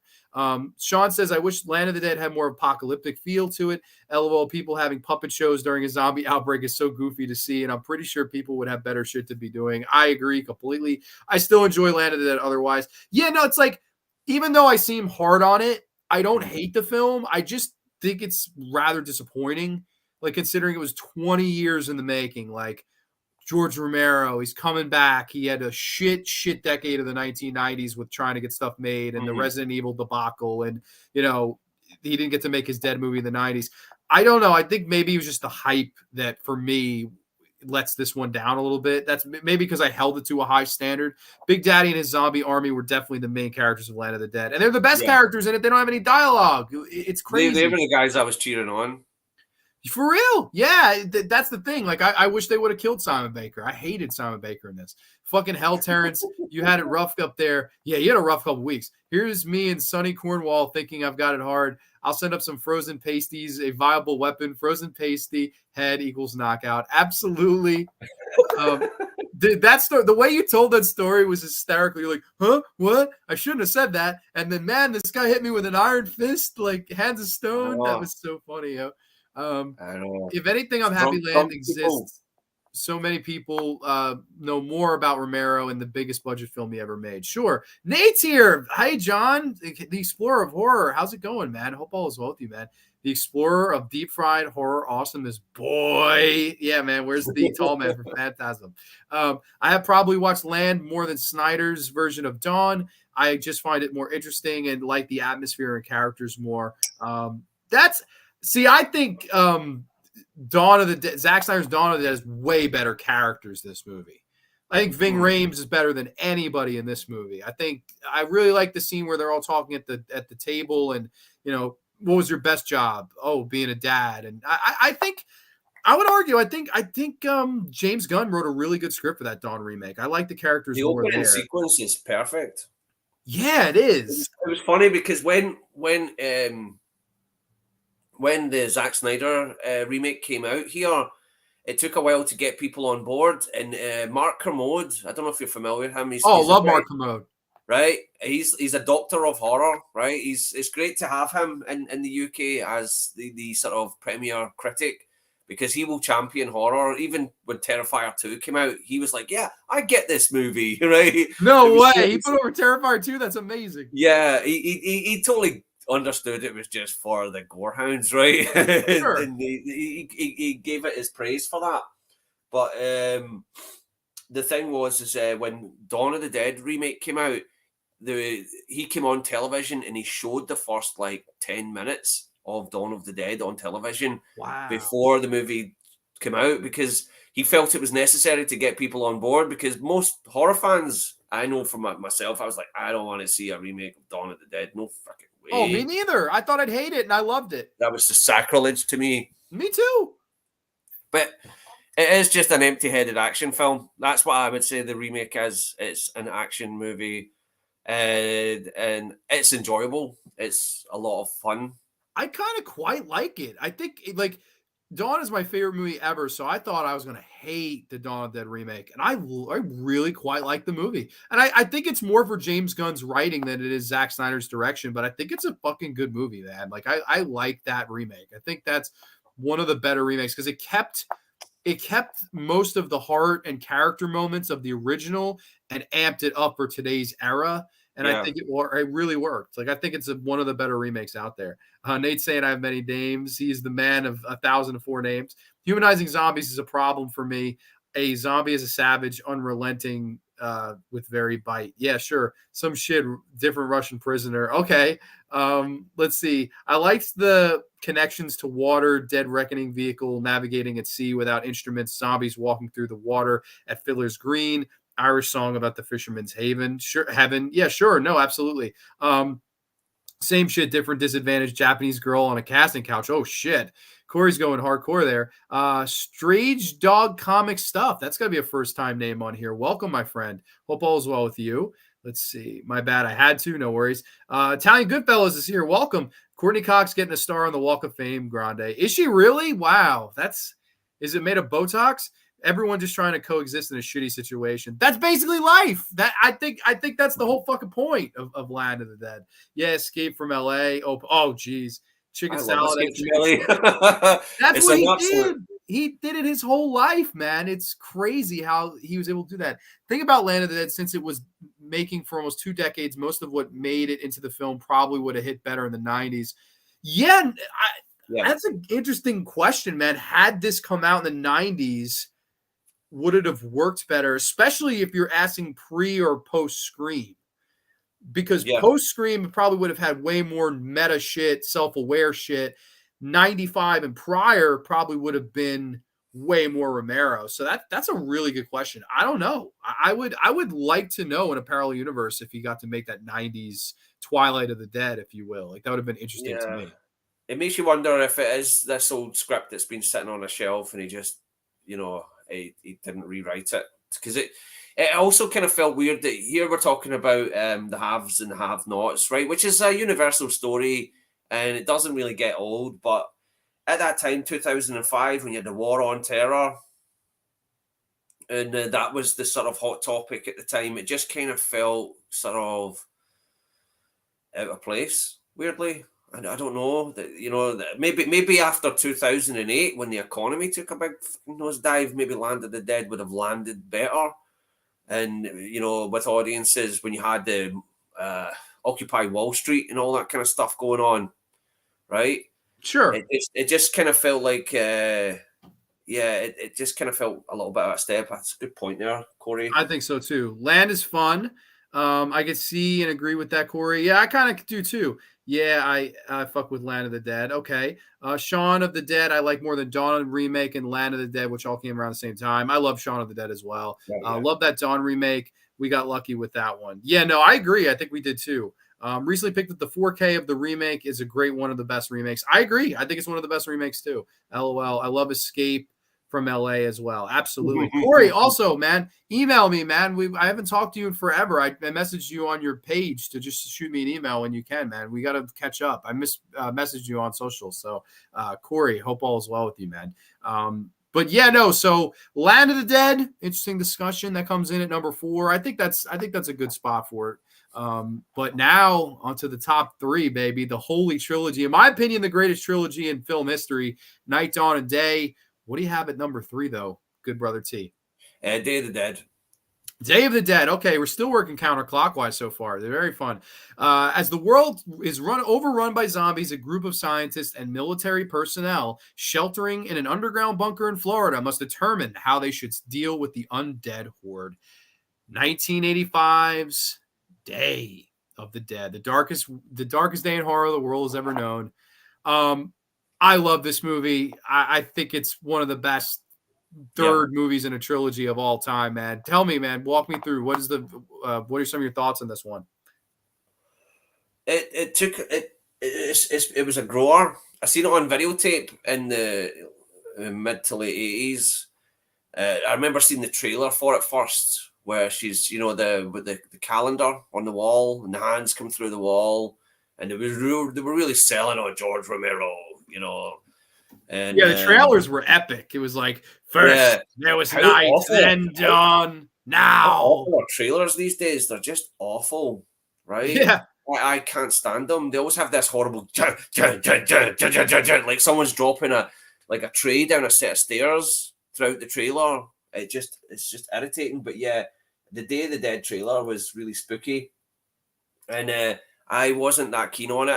It's weird because I remember seeing that and Full Metal Jacket around about the same time, and I kind of got a similar vibe out of both of them because they were really fucking cold and dark and sweary.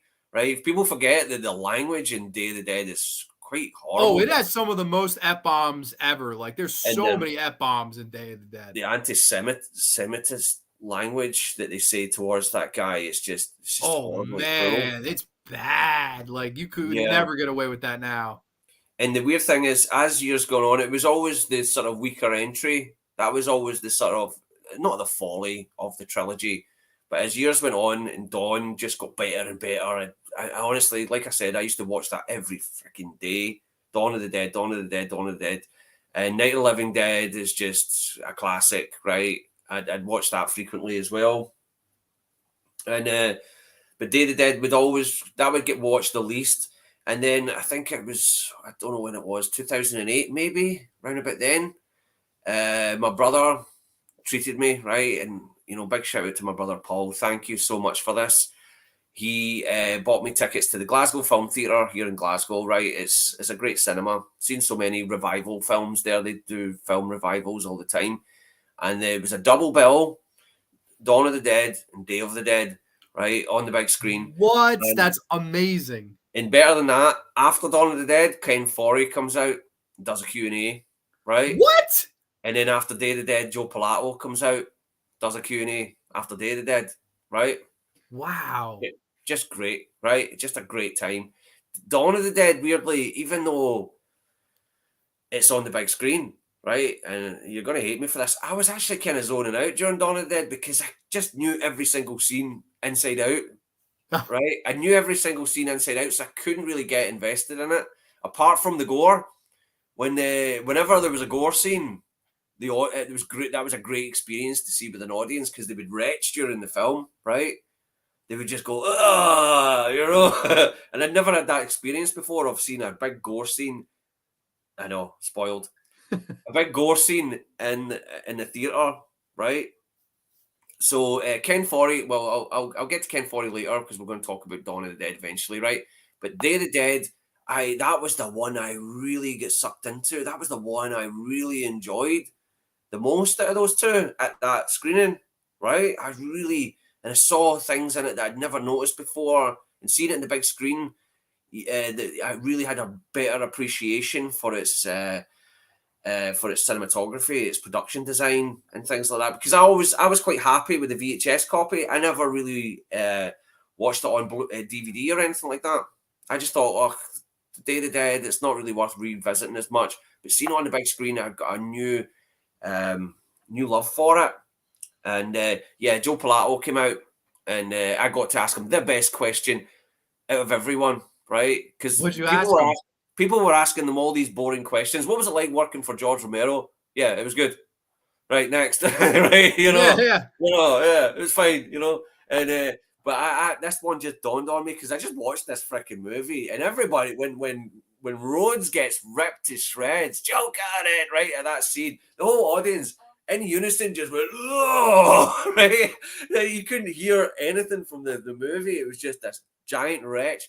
So and it was shocking to watch in the big screen. So when they did the Q&A, I said to him, when you, and we just watched you getting ripped limb from limb in this movie. How does your family feel about witnessing a scene like that? Seeing you as an actor, seeing you in this movie being completely disemboweled, right? And he looked at me like that. You know something? No one's ever asked me that question before. But I'm sure my ex-wife loves it. That was his answer. And I was just like, and you know that you've got him when he stops like that. Because these guys, they're signing autographs all the time, different conventions all over the world, right? So I was like, yeah, I fucking got you. Yeah. Yeah, if they have to think about it, it's not the autopilot Yeah, they have answer. to, You got him. It's not the autopilot. Great working with George Romero. And Joe Pilato is terrific. Even though you could say he's a stock villain in the movie, you get the kind of impression there is some depth to Rhodes. I think he's a great character.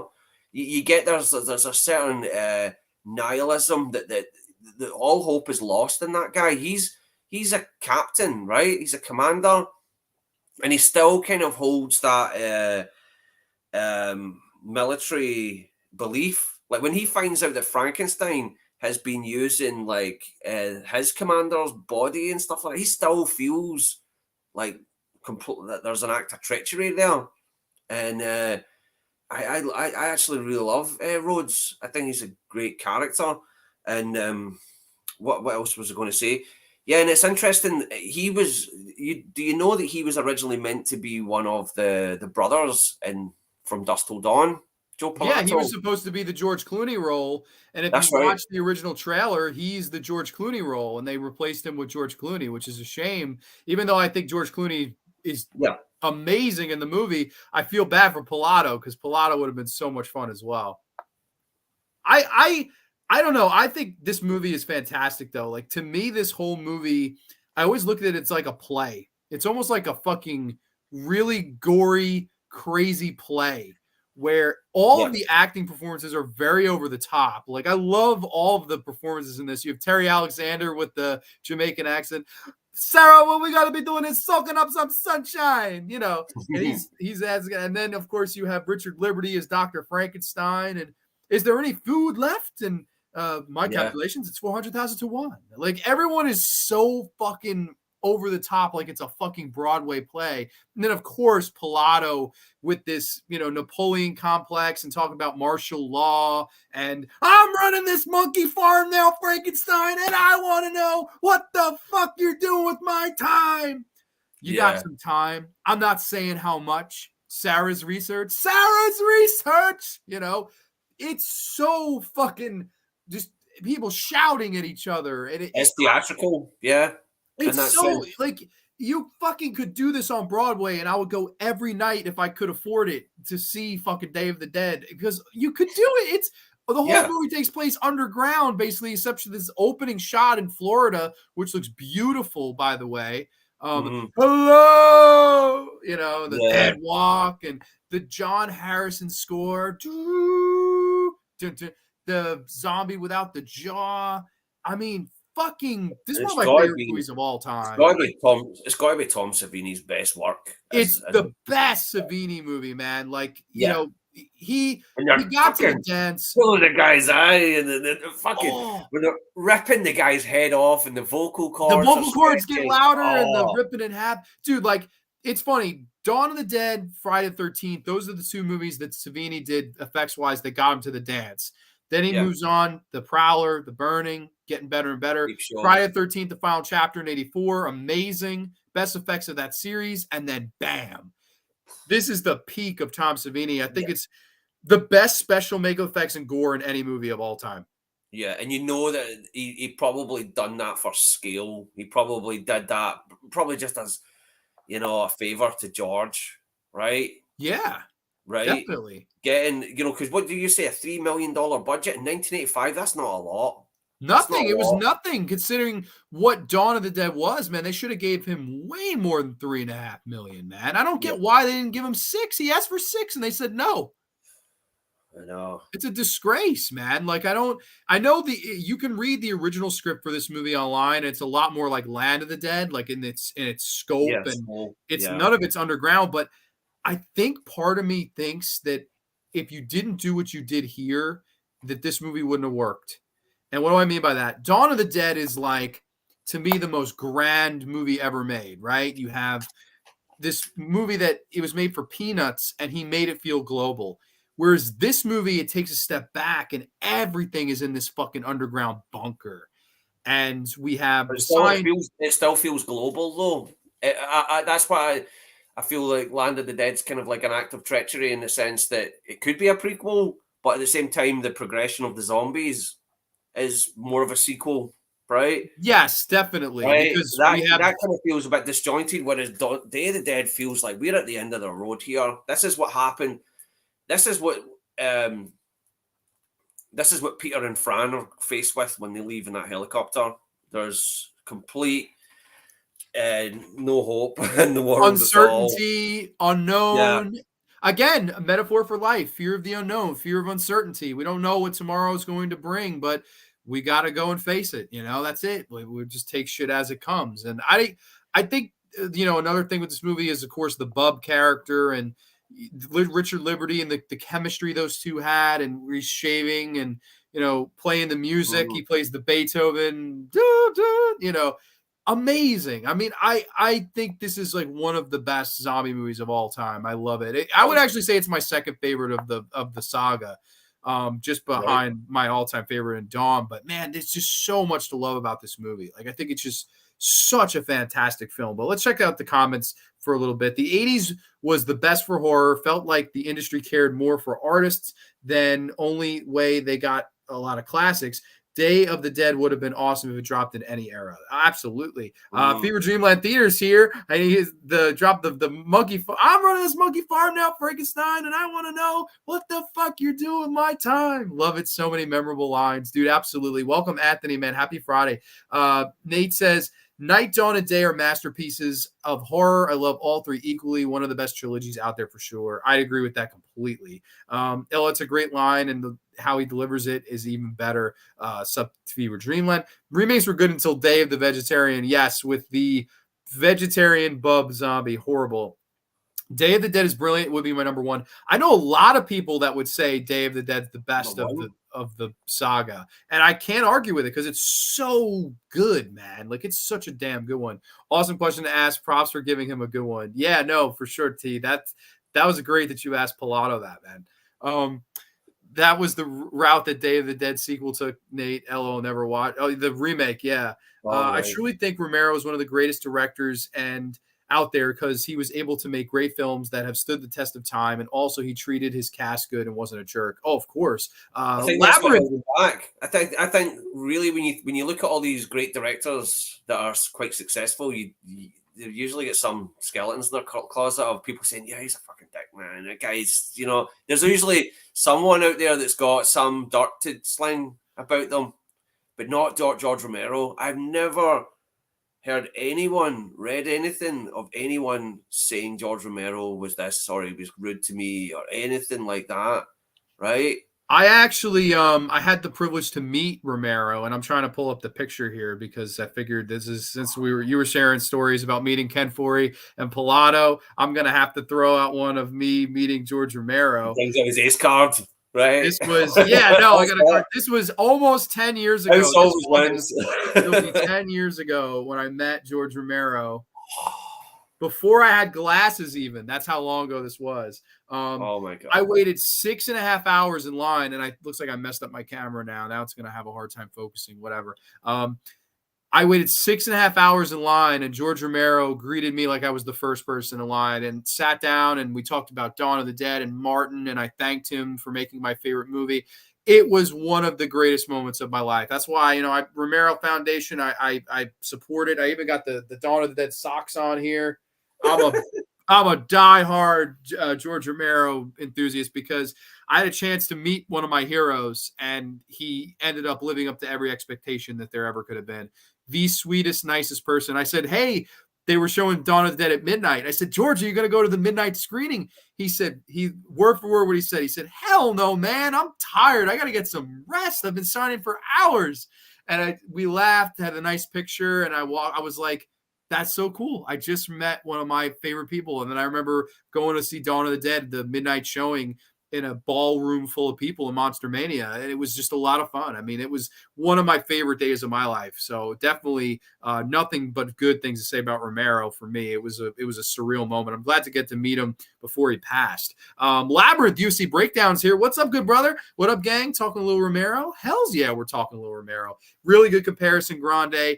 That's exactly the vibe of Day of the Dead. Yeah, it's like a play. And that's why I love it. It's so theatrical. Romero has a nice and kind soul, very wise, and always had a great talent for filmmaking, a legend and truly an inspiration. Rip Romero. Dude, absolutely. I love George Romero, and I'm so happy I got to meet him.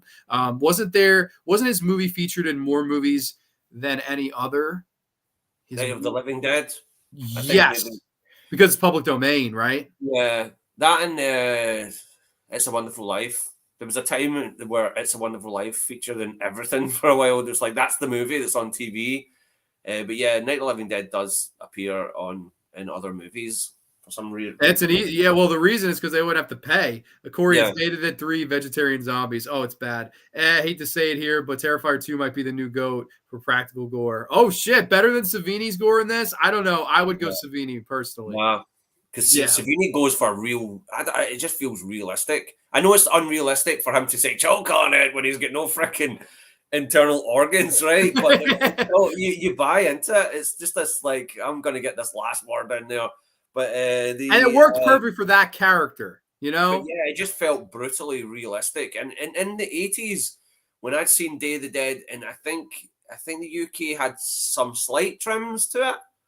Because when I seen it in the theater, there were some bits in it that I don't recall. The eyeball part where the fucking eyes getting peeled back, that I don't remember being in the VHS, but most of it was there. I remember they were allowed that one to pass in this country.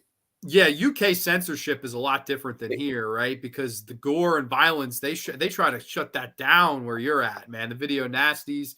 Yeah, our films got absolutely truncated, right? They did. And you don't realize how much, not just the horror films, the action films as well, the James Bond movies, they had a problem with too many headbutts. If there was too many headbutts in a film, they would be like, wait, we're allowed one headbutt, two headbutts. That's too much. Yeah, headbutts in films would get trimmed. All sorts of stuff. You would, seconds here, seconds there. They would do. Honestly, they're so busy with their scissors in this country. But Day of the Dead seemed to get, from my recollection, the VHS didn't have that many cuts to it. I just remember the eyeball part being missing, but the vocal cords part was all there. Rhodes' disembowelment was all there. Here's something I would like to bring up about Day of the Dead, though, is the message of the film, right? Sure. I think I think I do find it as a depressing movie because here we are in this situation where we have a microcosm of the global society. When they're sitting at those tables, this is the world stage. This is the United Nations as far as these characters are concerned, and we're concerned because that's all we know. This is the last survivors of civilization, and we still haven't done away with tribalism. We still haven't done away with anti-Semitism. Right in this moment, and that's really heart-wrenching, right? That George Romero is really being quite cynical here, that even in this circumstances we've not done away with tribalism, and it's kind of funny because in Dawn of the Dead, where you've got the crazy bikers that raid the shopping mall, you kind of get the impression that the army, Rhodes' gang, are kind of like the stand-in for them. Instead of them actually ramming in and raiding the place, they're actually sitting down having a conversation with you. And, you know, you've got these more liberal people on one side and more crazy people on the other. Sure. And I don't know if it's got something to do with just how divided America started to become in the 1980s, right? Where the politically the left and the right seemed to kind of come into its own. That was the beginning of Fox News as well. That's when Fox News first appeared, was in the 1980s, where Murdoch got a foothold on the media in the United States as well.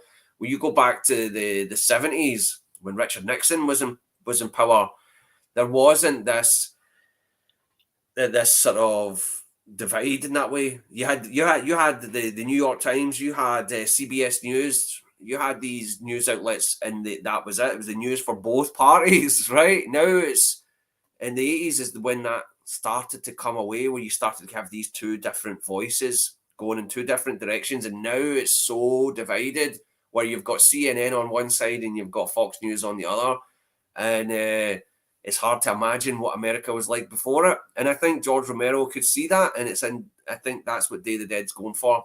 Maybe I'm getting a bit too political, a bit too deep about No, it, I can't lie to you. I never saw it like that. I right? couldn't.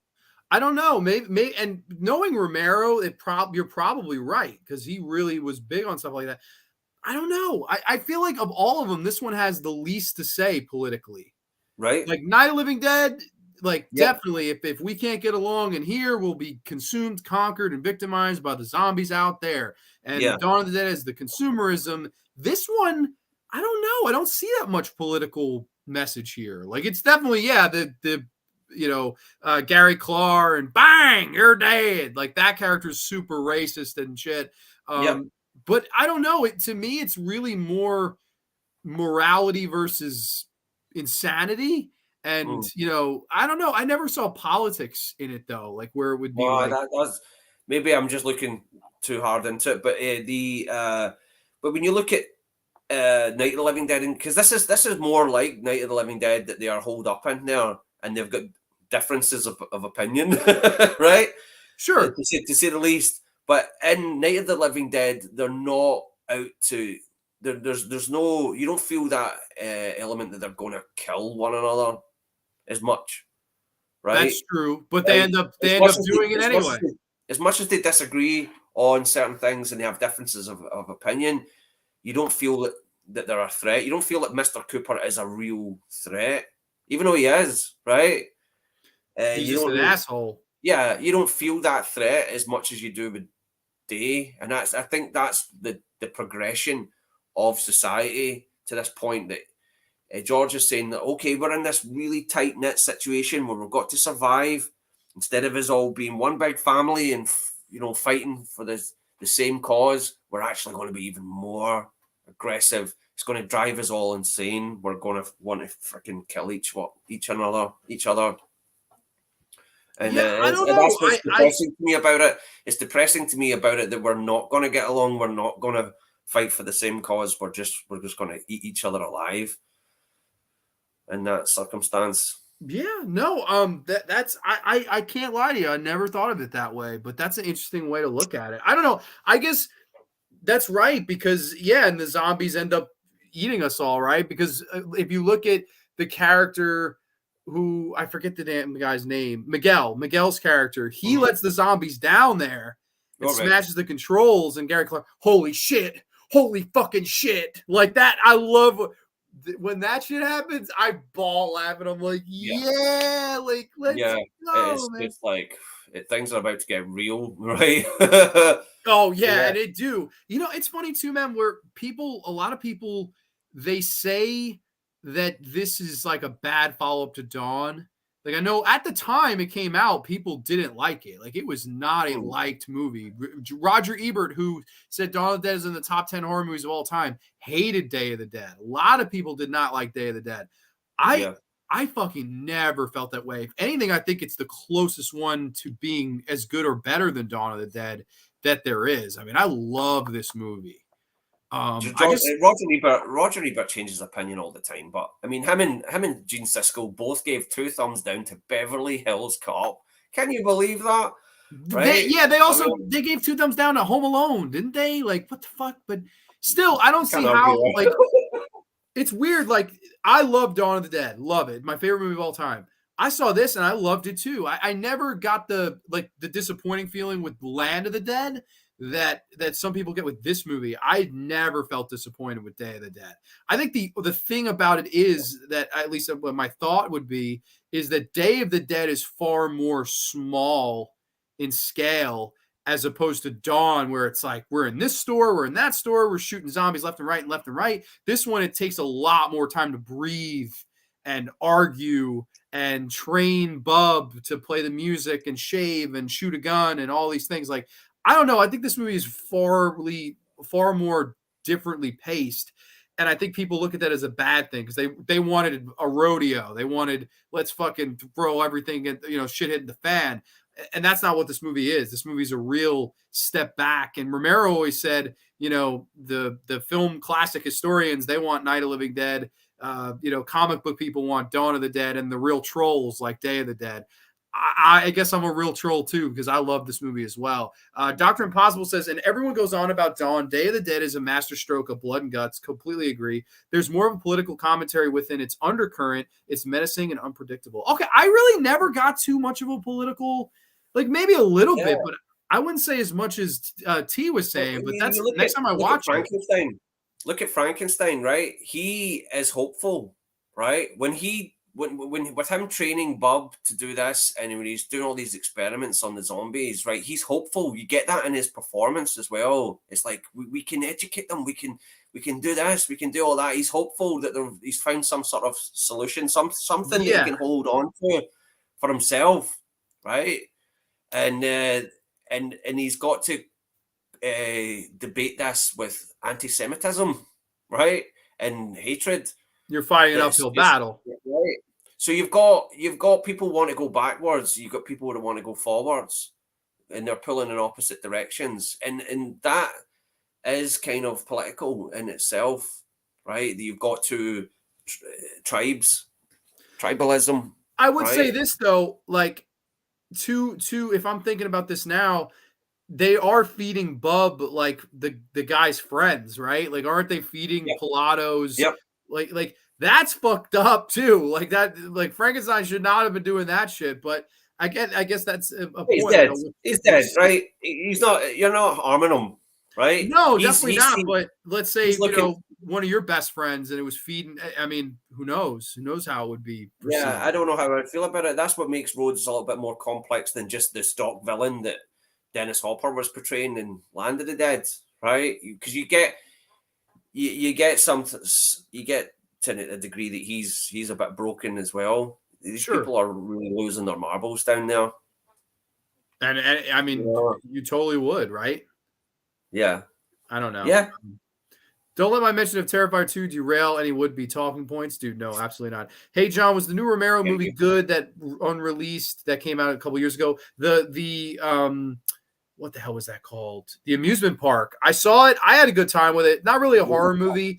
It's almost like a hour-long PSA. But Lincoln Maisel from Martin's in it. I liked it. Salute to the chat and panel. Mystic Mac is in the house. We were talking all things, special cuts, and we mentioned Dawn of the Dead the other day. So we'll get there, Mac. Welcome, man. Good to see your name. Do you think William Friedkin could have handled a zombie film? I would say no. What do you think? No, I don't know. It's hard to tell, right? Yeah, it's okay. We don't have to. Is one of the most he's just one of the most unpredictable filmmakers. Sure. That's the thing, right? You just don't really know what that guy was capable, what he is capable of, right? I mean, I don't think the movie that I urge everyone to see, if you've not seen it, is Sorcerer. Everybody bangs on about The Exorcist, right? I love The Exorcist, right? It's a classic, all that, blah, blah, blah, blah, right? But see, for me, my favorite William Friedkin movie is Sorcerer. Sorcerer has got some of the greatest moments of suspense in any film. If I know that Alfred Hitchcock was still alive in 1977 when that movie came out, and if he saw that, he must have been like, this movie has took me to school right here. Seriously, the master of suspense must have seen Sorcerer and went, fuck me. Because honestly, this movie, you will hold your breath, right, for the longest amount of time during this movie. William Friedkin, fucking, wow, sorcerer, right? Sure. And the French Connection, right? Oh, They're French just Connection is great. yeah, and another one, To Live and Die in L.A. That film pretty much takes the cop genre and just throws it out the window in such the craziest way, but it totally works as well. I love To Live and Die in L.A. But yeah, I don't know. I don't know what William Friedkin would have done with the zombie genre. See, the zombie genre, especially after that revival in the early 2000s, it really got it got stamped into the ground. That's why I never visited Diary of the Dead and Survival of the Dead until recently, because we were doing this stream. I really had no intention of, because I got so tired of the zombie genre. Besides George, and I mean, the thing is, I didn't really want to see them because I knew that they were going to reboot them, go back to the beginning. I don't want to go back to the beginning. I want them to continue this Yeah. progression, and so that was what put me off them, and also the reviews weren't so great, so I just kind of left them to the wayside. But yeah, outside of George Romero or the Return of the Living Dead movies, I really don't care for zombie movies that much. Wow. It has to Okay. have something. Has to have something new and original to say, and or something exciting. Yeah, Sure. Yeah. No, you don't want mindless gore. You want a actual yeah. message, which I mean, yeah, that's Romero 101. I mean, they're always going to have something to say. Curious World if you've War ever Z seen it. Z, or World War Z, how you want to say it. That bored me to tears. I was bored to Oh, I didn't death. like that movie either, to be perfectly honest with you. Yeah, But I like zombie movies as a whole. I've liked some other zombie movies. There's a ton of them I like, but I Dead know and what Buried. you mean. Dead and Buried is a good one. That's a That's a good. great movie. That's a really That's an great movie. unusual zombie film. Some really fucking. I always liked Fido. I think that's a really good, like, ahead of its time zombie movie that not a lot of people discuss. Dead Alive is a great zombie movie. There's so Oh many fucking great zombies. yeah, Return of the Dead Living Dead. Alive, right? Yeah, yeah. Brain Dead. Aye, that's awesome. Right. Comedy, zombie comedies are sometimes really good. Is Shaun of the Dead, of course. Living Dead at Manchester Morgue. Let's Sleeping Corpses Lie. Always love that movie. Not bad. Ton of Some them. movies are zombie movies, but they're not actual zombie movies. Like The Sadness. The Sadness was kind of like a zombie movie. I hear Train to Busan is amazing, It right? is. Right, and I know it's got a remake coming soon, which is weird. That's getting postponed again. When these movies get postponed, it's always a bit, what's happening Oh here? yeah, it makes you like go like, oh boy, like here you Yeah, go. You I mean, know, like Salem's Lot. Salem's Lot was supposed to come out in September of last year, and now no one's talking about it. It's like, dude, what is yeah, that? that's what they do. They just fucking they prolong all this shit. Terry is a genius. I agree. Good question, Counterpunch. In Day of the Dead, they had everything someone would ever need to survive the apocalypse and still found a reason to hate and kill one another. That's true. That's totally true. Cheers to Oh, fears. Cheers, my friend. Hey guys, unfortunate that I wasn't able to catch this from the beginning. Just got home from work. Gonna have to go and back watch from the top. Thank you, my friend. nice to hear Um, from you. Romero took the cannibal Holocaust approach. Sometimes I wonder who the real zombies are. That's a good point. That's Yep. a really good point. Master Fear says, I don't understand why people don't like it. I love Day of the Dead. It's a perfect add on. I agree. I don't really get why it got bad reviews. I think a lot of people just that don't like it just don't like it because it's Yeah. not Dawn of the Dead. And that's not fair. Like, it's not Dawn of the Dead. It's Day of the Dead. God damn it. Like, You know what it is? It's probably, do you know what I think probably gets up people's noses is the ending, right? It's just like, well, we're in a fucking, tropical paradise, and there's a song at the end, right? oh, I love that song too. Right? The I John think maybe Harrison. the ending probably rubs people up the wrong way. We've been down in this freaking hole all this time, and they just fly to the freaking islands, right? Yeah. You Sorcerer's know, Goaded. Do you guys ever think we'll see Romero's final film treatment, Twilight of the Dead? Last heard they were still working on it. I've yeah. heard they want to get his son to do it. I mean, it would be cool, but at the same time, it's like Give it maybe. to give it to Guillermo del Toro. Give it to him. And He'll they were do it. buddies. I know him and Del Toro were Yeah, buddies. That would be give it to cool. him. If you're Yeah. gonna do it, definitely do it right. But that's us saying that they can hand it to anybody they want, and it could be put in horrible hands. So I don't know. I'm kind of He would do it. He would do it in a way that in the way that Spielberg did AI, right, where Spielberg emulated Kubrick's style in AI, he made that film as though Kubrick was directing it. Not that he was a fucking crazy tyrant that did 80 fucking takes or something, right? Yeah, But yeah. when I remember seeing AI in the theater, and the shot choices were very Kubrick-esque throughout that movie, and I'm like, yeah, Spielberg, you're trying to emulate Kubrick here, and it worked, right? And I think Guillermo, if he was doing it, he would put his sort of his dark fairy tale stuff to one side and really go for that Romero style. I think he would do it that in that way. He's got so much love for the horror genre that he would he would um he would he would play it that way. And that's why I mean, I don't want to talk about Halloween. Halloween is dead to me right now. But when they brought out the 2018 one, right, and I seen that in the theater, I felt that they were emulating John Carpenter in a really good way in 2018. In that way that they were copying his style from the original film in such a lovely way. And I could see Guillermo doing that with Romero.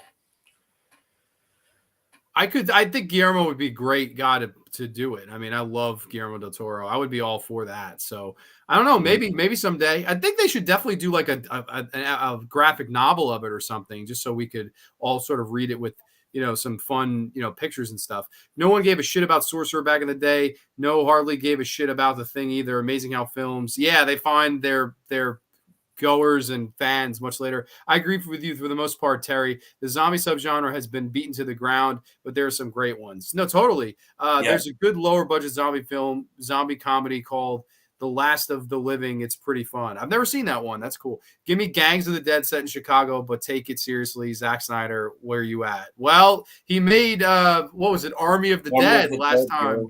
So that was, with fucking Batista. Give that one to David Ayer. I would be more for David Ayer than Zack Snyder. Dawn of the Dead remake from Ari Aster. Holy shit. That would be a fucking disgrace if that happened, man. Ari Aster. Say the ass loud and clear and stretch it out. But, okay, Dave the Dead comes in. I've yet to see any of his films, but, it does seem kind of divisive. Yeah, it's kind of, you love him or you hate him. I hate him. Wow. With a burning passion. I hate his ass. So, I mean, I hate his aster. So it is what it is. But let's go top two now. Terry, I see. I know for sure now what the top two is going to be. But what is number two for you, my friend? Night of the Living Dead. Yes. Let's do quick brief plot synopsis. A ragtag group of Pennsylvanians barricade themselves in an old farmhouse to remain safe from a horde of flesh-eating ghouls that are ravaging the east coast of the United States.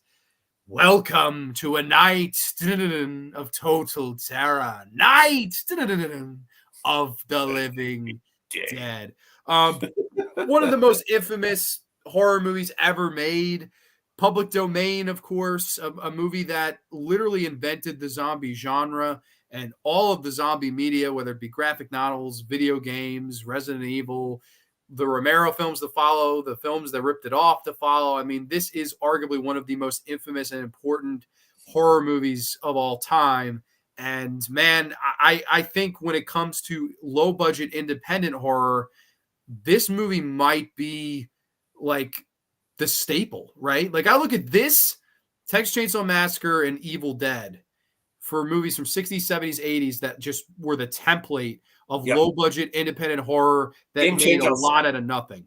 They're game changers. They're just like, this is, everything's going this way, and then it hits this point and it goes that way, right? Yeah. Right? Everybody follows suit. It's like, if you didn't have Night of the Living Dead, you wouldn't have Wes Craven, you wouldn't have Toby Hooper, you wouldn't have all these people. This opened the door for everybody, right? And it's interesting that the version that I grew up with was the colorized VHS. Oh, that was horrible, right? They used to have this colorized version, and it was the only version that you could get at one point. You go into the video store, and it was like people scream louder in color, and you're like, oh no. You go home and watch it, and everyone's got this fucking yellow face or whatever, right? And it was just horrible to watch. And it was weird. I mentioned Video Watchdog earlier, this great magazine from the 90s, where they would go into different cuts for different films.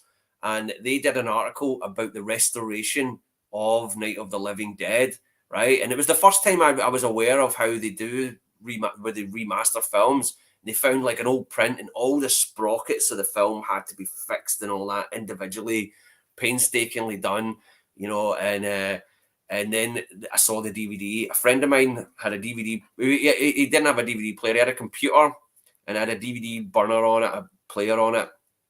And that was the first DVD I ever saw. And the greatest thing Really? about it, Wow. first DVD I ever saw was Night of the Living Dead, right? And it was funny because when you put in the DVD, this version of it, it showed the colorized version. It showed the opening as the colorized VHS version that was all rickety, like, and then it went, da, da, da, here's the remastered Night of the, oh my God. It was just gorgeous. I know it's a DVD, it's not a 4K, right? But at that time, mid-90s, Oh, at that time, you probably fucking creamed in your pants, man. I can only imagine. Never seen this movie look like that. And it was just gorgeous. And that was that. I think that's when I had an appreciation for it, because the old colorized version really put me off watching it. But then when I seen the DVD, it was just magnificent. Just wow. And it is a perfect horror film, right? And I actually feel kind of bad that I didn't put it at number one, because it does rightfully belong there, because it is the pioneer of that whole subgenre, right? I know there were zombie movies in the past. I worked with a zombie, white zombie, and all that kind of stuff. But this was the George Romero zombies. This is the rules we all play by. As soon as we see it on the news that, oh, by the way, the zombies, they're all coming to eat our brains, we are like, right, we know what to do, right? Thanks to George here. And that was the movie that just broke that ground. And what can you say about the ending? That ending Oh is man, the ending that absolutely made so much noise, and I think the reason it did is because he wasn't trying to do anything. It just happens, and I think people were like, "Holy shit!" You know, he was trying to say something. I don't think so. I think it was just supposed to be like, "Oh shit!" Like there goes our hero. But a I think, tragic horror ending, yeah. And oh, it's interesting that he is the Dwayne Jones character. I forgot his character's name. That he's actually wrong when it comes to this whole argument between him and Cooper. The best idea was to actually stay in the basement and not yeah, try and Ben, Dwayne Jones is Ben, right. Even though we do side with him, it is because he is a righteous hero. He is very active in that sense, and Mr. Cooper's kind of cowardly and shifty looking. I like the way he has that. He plays with our expectations. Even now, even to this day, the Night of the Living Dead isn't dated, and that's when it comes to the characterization, and that's what people, what we mentioned. You're talking about Day of the Dead being could be a great theatre production. That's what George Romero is great at. He's a great dramatist. He writes these interesting characters and puts them out to work, and then the horror aspect kind of seems to for me anyway, it looks like that comes as an afterthought. That comes later.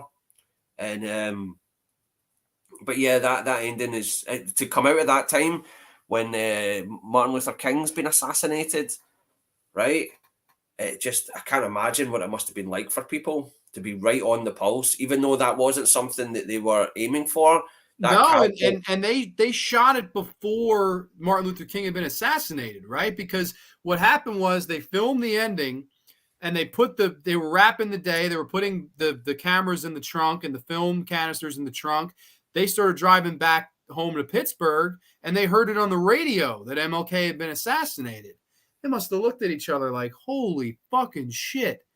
That's wild timing. Yeah. But it honestly, and because the movie comes out after that, it looks like, okay, they're trying to say something here. But I think too, like you're right, he's such a great dramatist, but at the same time too, I think this is the most horror Romero ever got.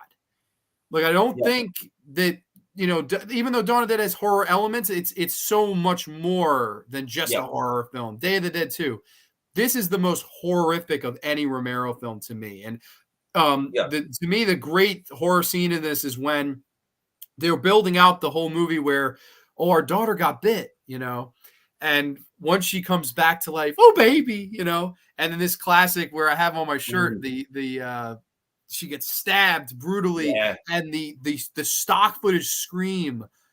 Yeah. Oh my god, man, that is one of the most scary scenes in any horror film ever. And man, it just creeps you out. And even the opening in the set, they're coming to get you, Barbara. Stop it! You're acting like a child. They're coming for you, Barbara. You know, like that. That's how you open a horror film, man. It's just creepy Yeah. in a cemetery, old school, black and white.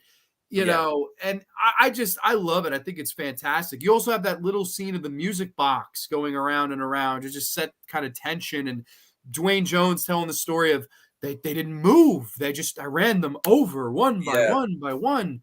It's And great. that's a it's a testament to colorblind casting, right? That's what you call it. That's what I call it, colorblind casting, where you've got a character there, and it could be either a white person or a black person. It could be an Asian person. It doesn't really matter, right? And you just get the best actor that comes in and reads for you. And but you get so much more with him being a black man at that time as well, because when she's traumatized, when Barbara is traumatized and she's in that farmhouse, right? You're thinking, when you're watching it, you're thinking, is she scared of the zombies or what's happened to her brother, or is she scared that she's alone in a farmhouse with a black man, right? Because that's the late 1960s, right?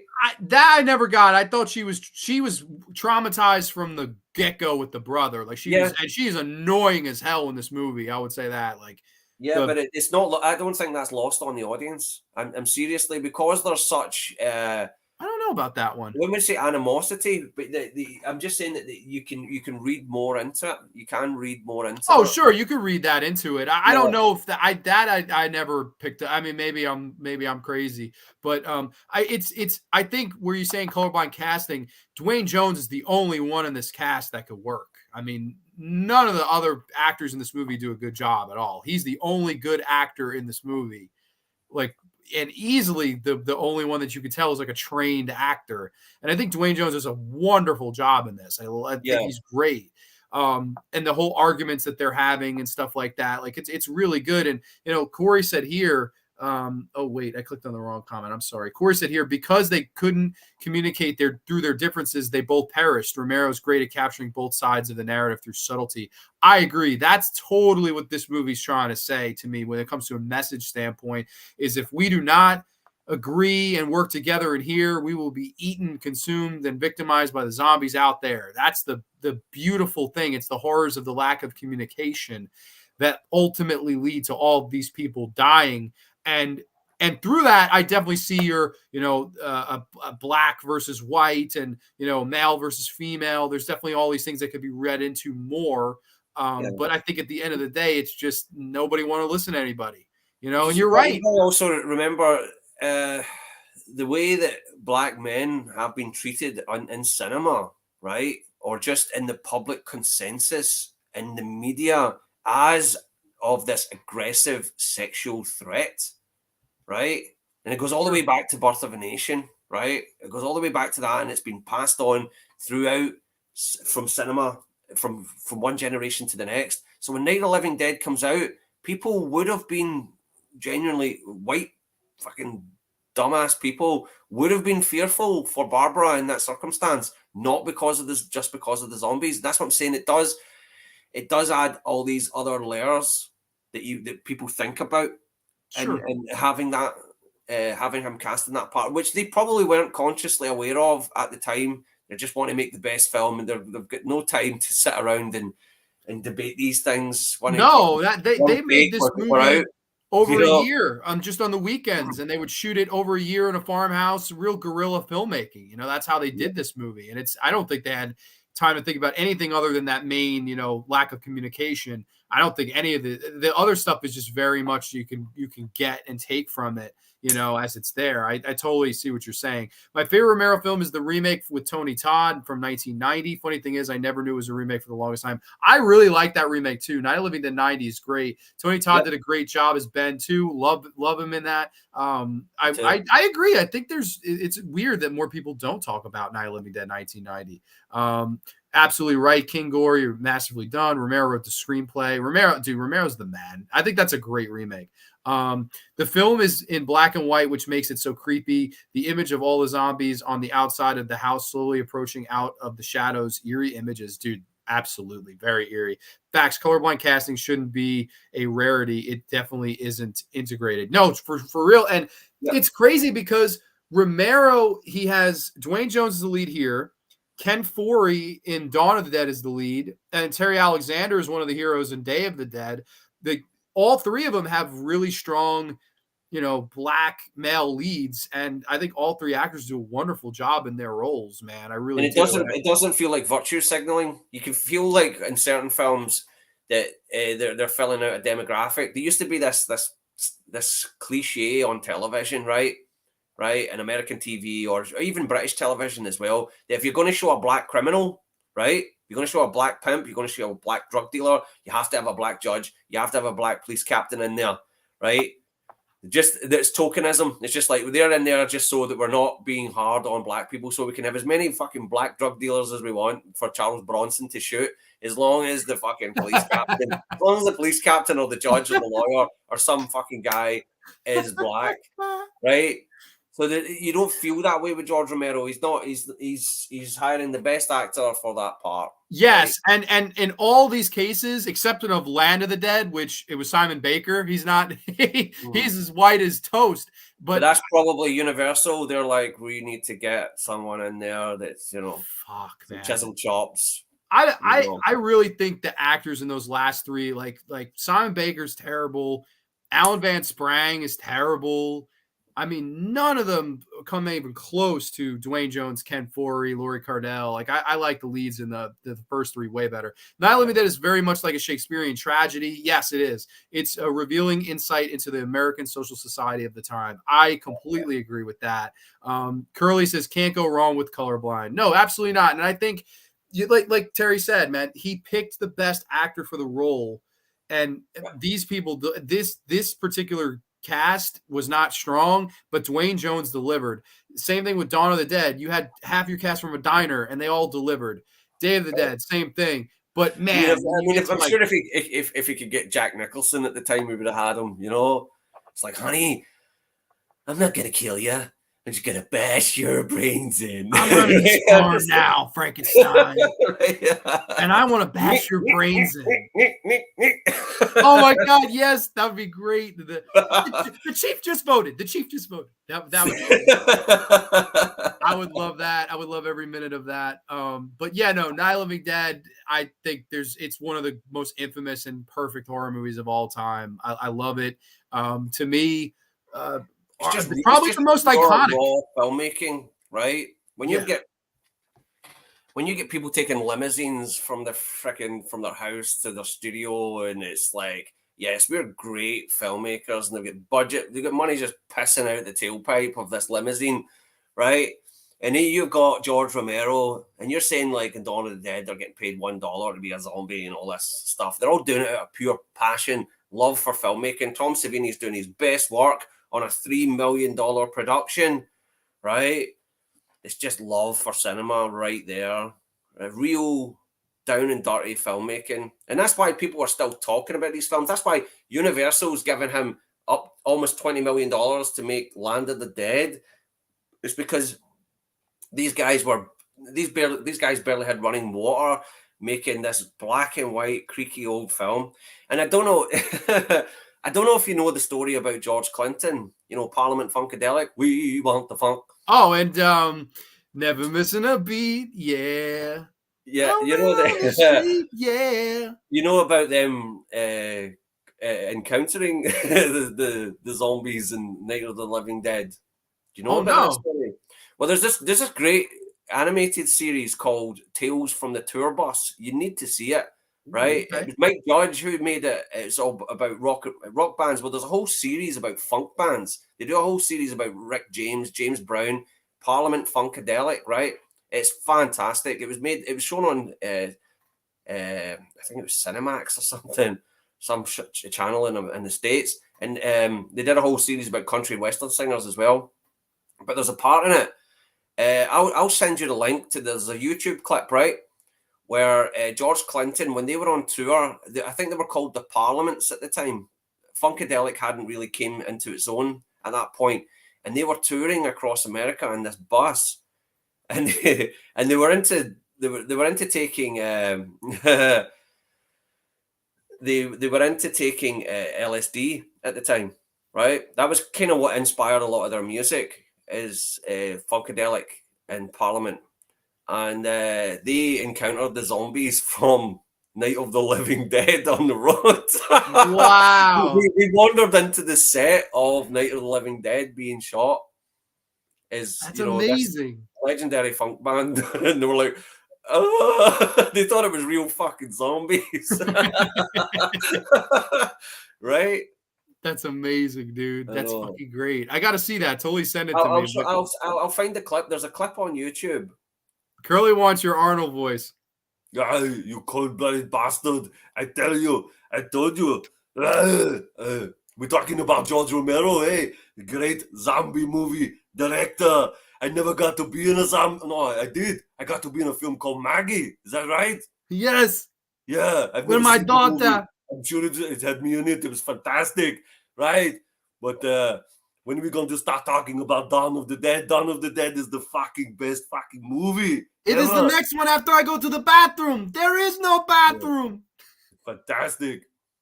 They have like a competition. Nate does a great Arnold too, but Terry's gonna give you a run for your money. But I guess that's a perfect way to segue into our number one film of the saga, which I know we are both in a full agreement on.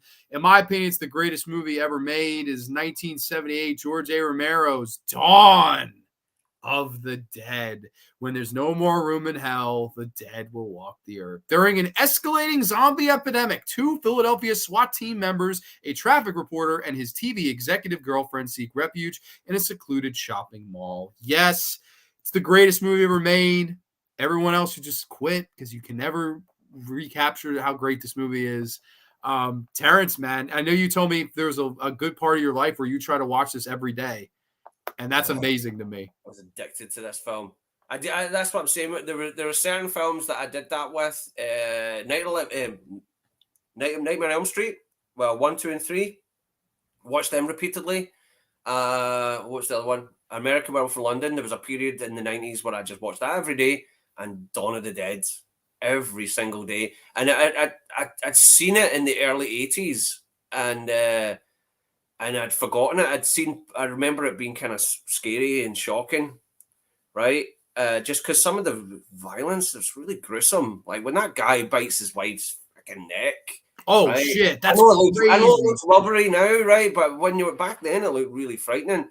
And I'd forgotten about it for a long time. And then there was this video game that came out for the Commodore Amiga called Zombie, which was based on Dawn of the Dead. Oh, hell yeah. Right? I never played it. It was a kind of point and click kind of game, right? And that reminded me of this film. I was like, oh yeah, that one with the shopping mall, right? The zombies, I just thought it was the zombies in the shopping mall. I didn't even click that it was related to Day of the Dead, right? Because it just felt completely different. So I managed to rewatch it, and it was edited to hell, the version that I'd seen. Oh, wow. All the gore. Like I was saying, when he bites his wife's neck, that it cut before it got to that stage. It was like, oh, and he just goes to bite, and then it's like cut, and then there was loads of all the gore with the bikers at the end. And in 1997, I was working in Burger King at the time, and it was my birthday, and my mum got me the director's cut. They finally released the director's cut in the UK uncut. Oh my god, that's amazing! And it was just on every single day, I just knew every single line, just wonderful. And I would argue, right, that what makes Dawn of the Dead so great for me is I would argue that it's the best ensemble cast in any horror film. Yes. Right? That group of people, Peter, Fran, Stephen, and Roger, are like a family to me in that movie. I don't want anything to happen to them. I get so invested in them. And when things do go wrong for these characters, and even though I've seen it 100 times, I still feel devastated. Still feel absolutely devastated when these people get hurt. And rarely do I feel that way about horror characters. Rarely. right? That have that much investment in them. Yeah, And the way Rogers that, is a gut punch, man. I dread every time I watch it. I'm dreading him going. I'm like, and you know it's no. coming, yeah, and you just dread it. And it's weird. The last time that I watched it was last year for my 31 Days of Horror. Plug, plug, plug. Right. And I never noticed before how they foreshadow his mental breakdown. Right. When they have the onslaught into the apartment buildings at the beginning, and the guy shoots himself, and they have this cutaway to Roger looking kind of dazed, and it's almost foreshadowing his mental breakdown, and he actually vomits in the next scene, right? So when he has, and that's to me the watching it now, and it didn't back then. I got more engrossed with the action and the drama and everything, the zombies, the gore. Back in the 90s, that was what I watched it for. But now when I watch it now, I kind of see more of the internal conflict. And Rogers, especially his mental breakdown, to me is the most horrific element to that movie now for me. When he's because when I watched it as a teenager and he's driving that truck and he's running over the zombies and he's laughing, right? I thought that was so cool. That's what I would do. I would get a big truck, just fucking run them over, fucking nice, right? Badass.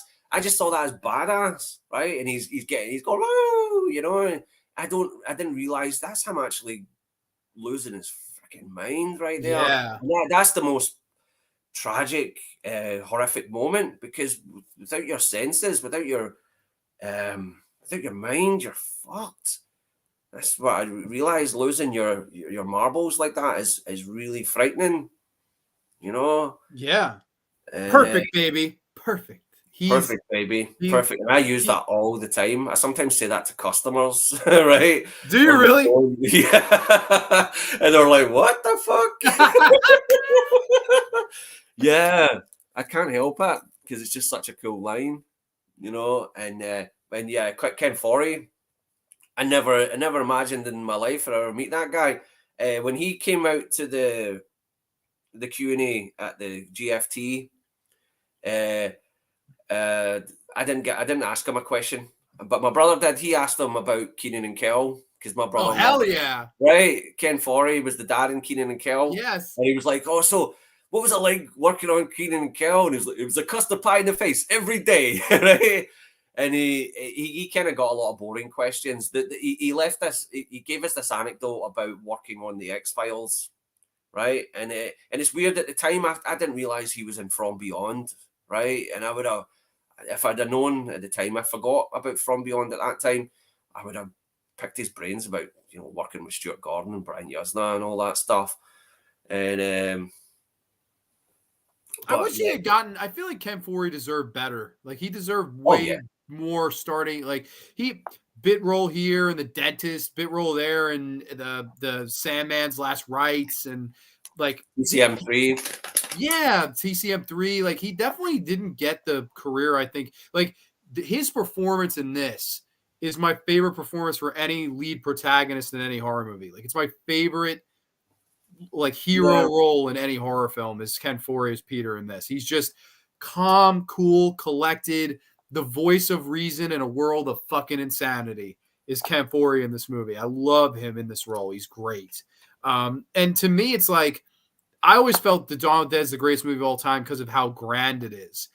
It's a little bit of everything. It has some action. It has some comedy. It has some drama. It has some horror. It has Western elements. It has a biker film elements. It's the most grand movie ever made. The score from Goblin and all of the amazing mall montage music themes. And, you know, who could forget the gonk at the end?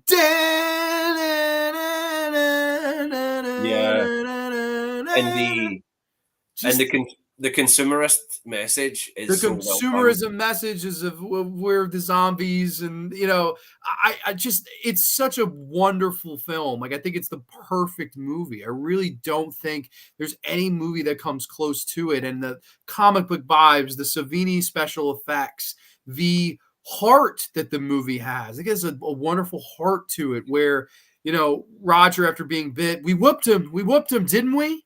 We whipped him, buddy. We whipped him good. We whipped him and we got it all.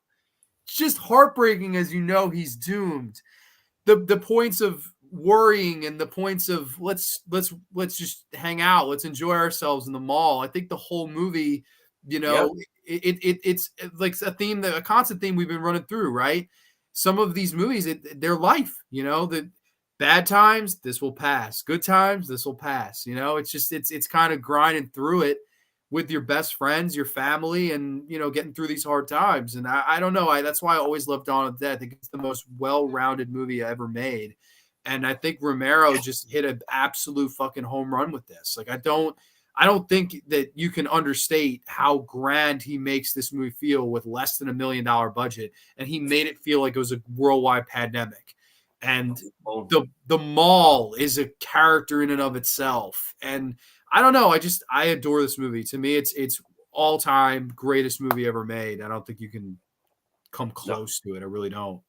No, it was. I used to do a sort of top 10 where I would put my number one film, and Dawn of the Dead was there for a long time. I don't tend to do that now because my favorite film kind of changes with the seasons. Right, my favorite film is the last truly great movie I just watched. And it's always been that way, in a sense. But Dawn of the Dead is right up there. But not enough can be said about each one of these characters. One of my favorite, probably one of my favorite characters, Flyboy, because his arc is just magnificent. The way he goes from being this sort of weak, sort of weatherman character.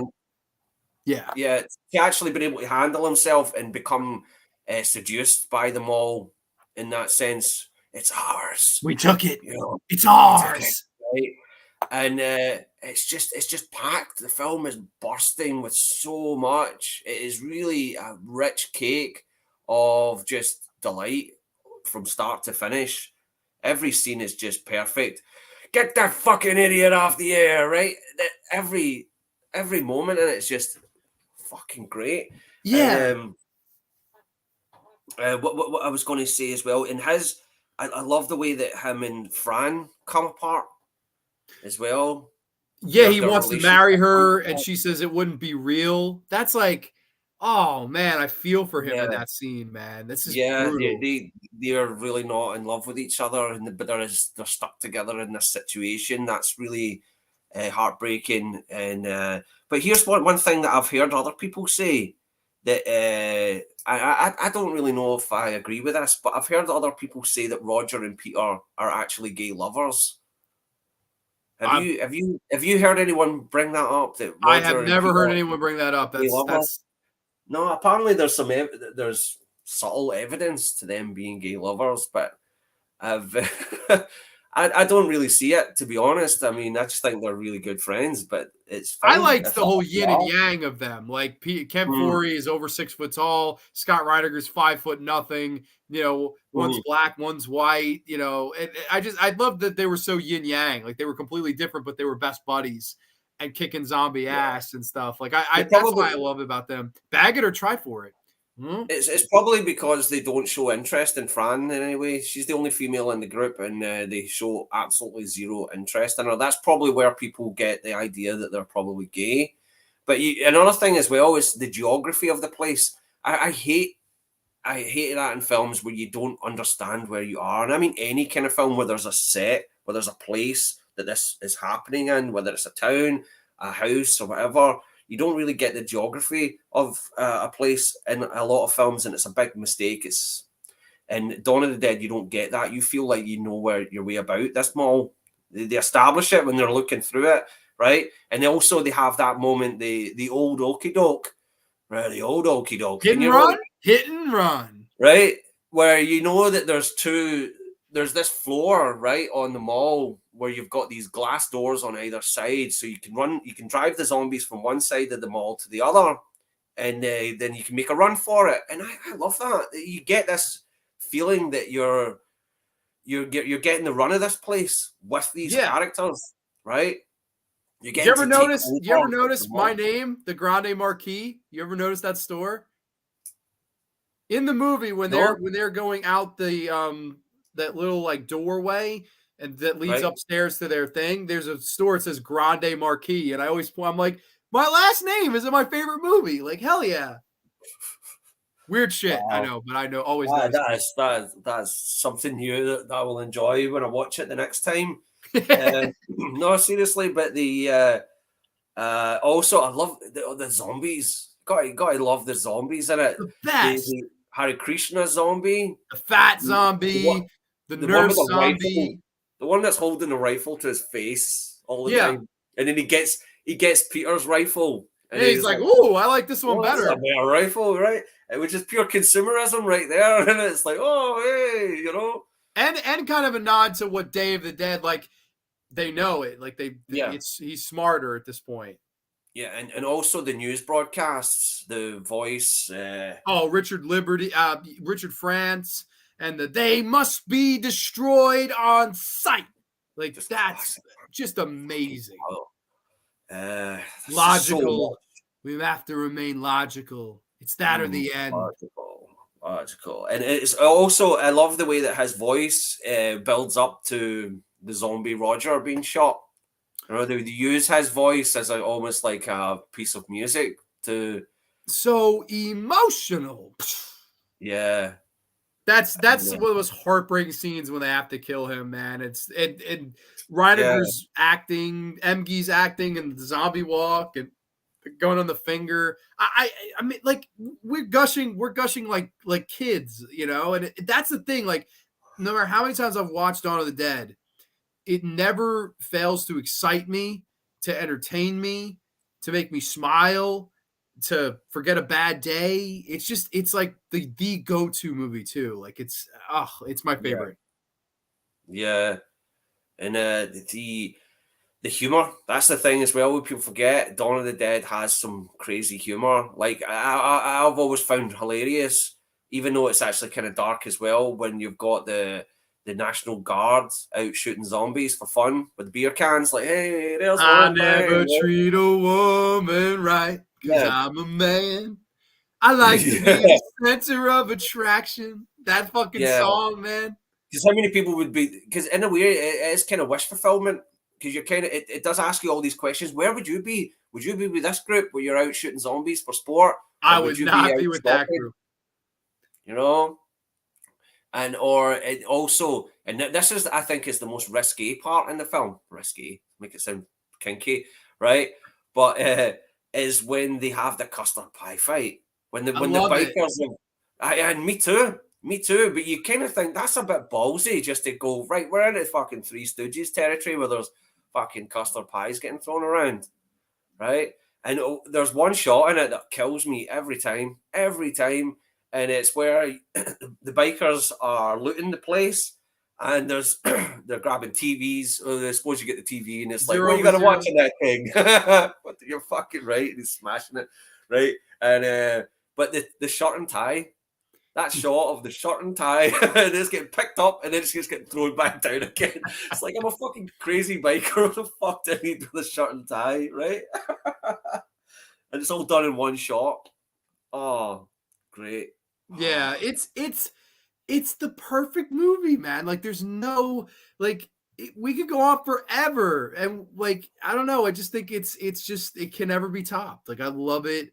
I've always loved it. I think it's the perfect movie. I really do. Like it has my favorite score, my favorite ensemble, my favorite story, pacing, plot, characters, everything. It's the most grand movie ever made. So I mean, I think it's at the rightful spot at number one of the Romero Dead Saga, and it's the movie that made me love movies. Like when I saw Dawn of the Dead, I was like, okay, this is why I love movies. Like it's one of those movies. It's like that's why, I point right to Yeah, Dawn of the Dead. Curly says I have to go to sleep, but you guys are awesome. Good night, Curly. Thank you so much. 99 yeah, Curly. buddy. Corey, it says them boys was gay as hell. Now I'm playing. Jamie Hart's in the house. Jamie, welcome to the graveyard, my friend. Hope all is well with you. But yeah, no, I mean, Dawn of the Dead, amazing. And I guess in retrospect, what did we have? We went you went almost all the way counterclockwise, right? So it was Survival at number 6, Diary, Land, Day, Night, Dawn. So right at the end, you were with Night and Dawn. And that is the George Romero Dead Saga ranked. Very, very good list, Terry. I think you did a wonderful job. Oh, wonderful. It's Yeah. just just thinking about Dawn of the Dead, I mean, I know Curly is away to sleep, right? She's not a mad zombie, not like me. Well, I'm not a mad zombie, not, but the George Romero, I mean, he's just a great director. I love Monkey Shines. I love Creepshow. He's just, and it's tragic that he never got to make more. Yeah, Outside he of didn't the, get to make enough. That's so true. And he yeah, never got the right budgets ever. Like ever. It's a shame. What about Land? We had Land. Terry had Land at 4, and we went in depth. We went really in depth on all of these, to be honest. So yeah, we had Land at number 4, I think. there you Which go. that was a fun discussion as well. But yeah, no, man. I enjoyed talking all things Romero Dead Saga with you. It was a really good time having you on. Unless there was anything else you wanted to get into tonight.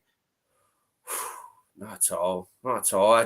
You know, there'll probably be a million and one things that I'd like to say about Dawn of the Dead. Me too. It is one of those films that's just got so many great moving parts. Have you ever watched? Of course, you've watched it, but see, I remember seeing the documentary Document of the Dead many years ago, Oh and yeah, had the behind the scenes footage of George Romero walking around the set smoking a cigarette, and he just looks so freaking chill. He just looks so chill, right?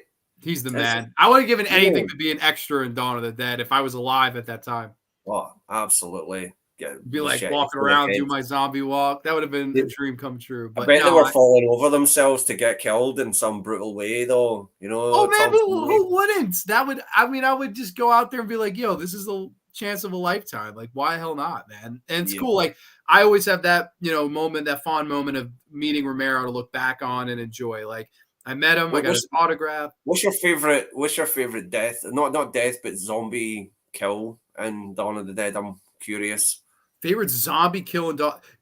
Weird one, but my favorite is there's the scene where they're trying to get into the car, and Roger's like crawling in the back, and the one zombie grabs his leg and pushes in. You see all this gore. He screams, and Ken Ford, Mr. The Pete, just goes boom, and you just see the hair and all this fucking fly back. That I don't know why every time I see that I burst out laughing. But there's so many. The helicopter decapitating that's classic. I mean, there's so many great ones, man. It's like, yeah, it just, I don't know. You can't beat Dawn of the Dead. It's the fucking best. Yeah. And here's I'll leave you on this as well, that Flyboy, right? I like the fact that he's not a man of action, right? The guy's a helicopter pilot for the news, right? He's not built for this. And I like that here's a character, because a lot of times in films, people are just naturally gifted in being able to handle themselves. That's what really annoyed me about freaking Brad Pitt in that World War Z, right? He's just naturally gifted at dealing with these situations, right? Sure. And I like the fact that he had to learn. He had to kind of become more of a survivalist throughout the story. And usually that's the woman's role in films, that they're crappy and they scream and fall over their feet. But it was nice to see a man being sort of portrayed that way, and that's what's kind of refreshing about it as well. Just wonderful. And also, when you're talking about the consumerist angle, right? I can't think of any other film before of any genre that tackled consumerism in that way, and you know, that whole the shopping mall culture was just beginning when Dawn of the Dead came out. That was when those big malls first started to appear. And this movie got in there straight away. Sorry. Don't be sorry. What are you kidding? just energized by Dawn of the Dead. It's dude, it's the greatest movie ever made. I'm energized by it too. What are you kidding me? Don't ever be sorry, man. That's totally. I feel you completely. Jamie says, I'm late. Did I ever tell you about the Night of the Living Dead extra I had staying with us years back? No, you didn't. He was very much suffering from dementia, homeless tripping the whole time. Wow, that's sad. Then he just disappeared one day, never seen him again. Wow. That's crazy. Would you guys pay the price to live at Fiddler's Green? Hell no. Would you? No. Yeah. With all those douchebags. No, fuck no. I would never. I don't know. Part of me with Land of the Dead, I think I would probably try to be with Simon Baker's character, but he's just so boring. I would be like, yo, let me take over as the lead here, because he's just a boring. I'd only do it just to get Dennis Hopper to do his bit from Blue Velvet again. Actually, no, I take that back. I would try to hang out with Asia Argento.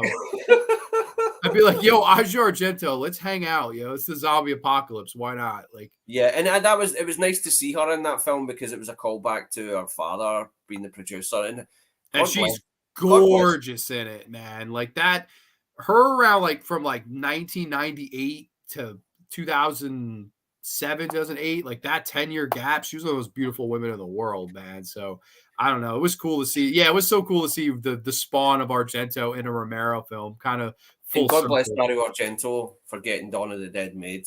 That's another thing, right? Dude, the fact that they made Dawn of the Dead and Suspiria at the same time. Yeah, that's like the two greatest horror movies ever made, and they were made at the same time by the two same people. And you've got it's like when you get a super group, when you get two rock and roll legends jamming, right? See, when you've got George Romero and Stephen King coming together for Creepshow, right?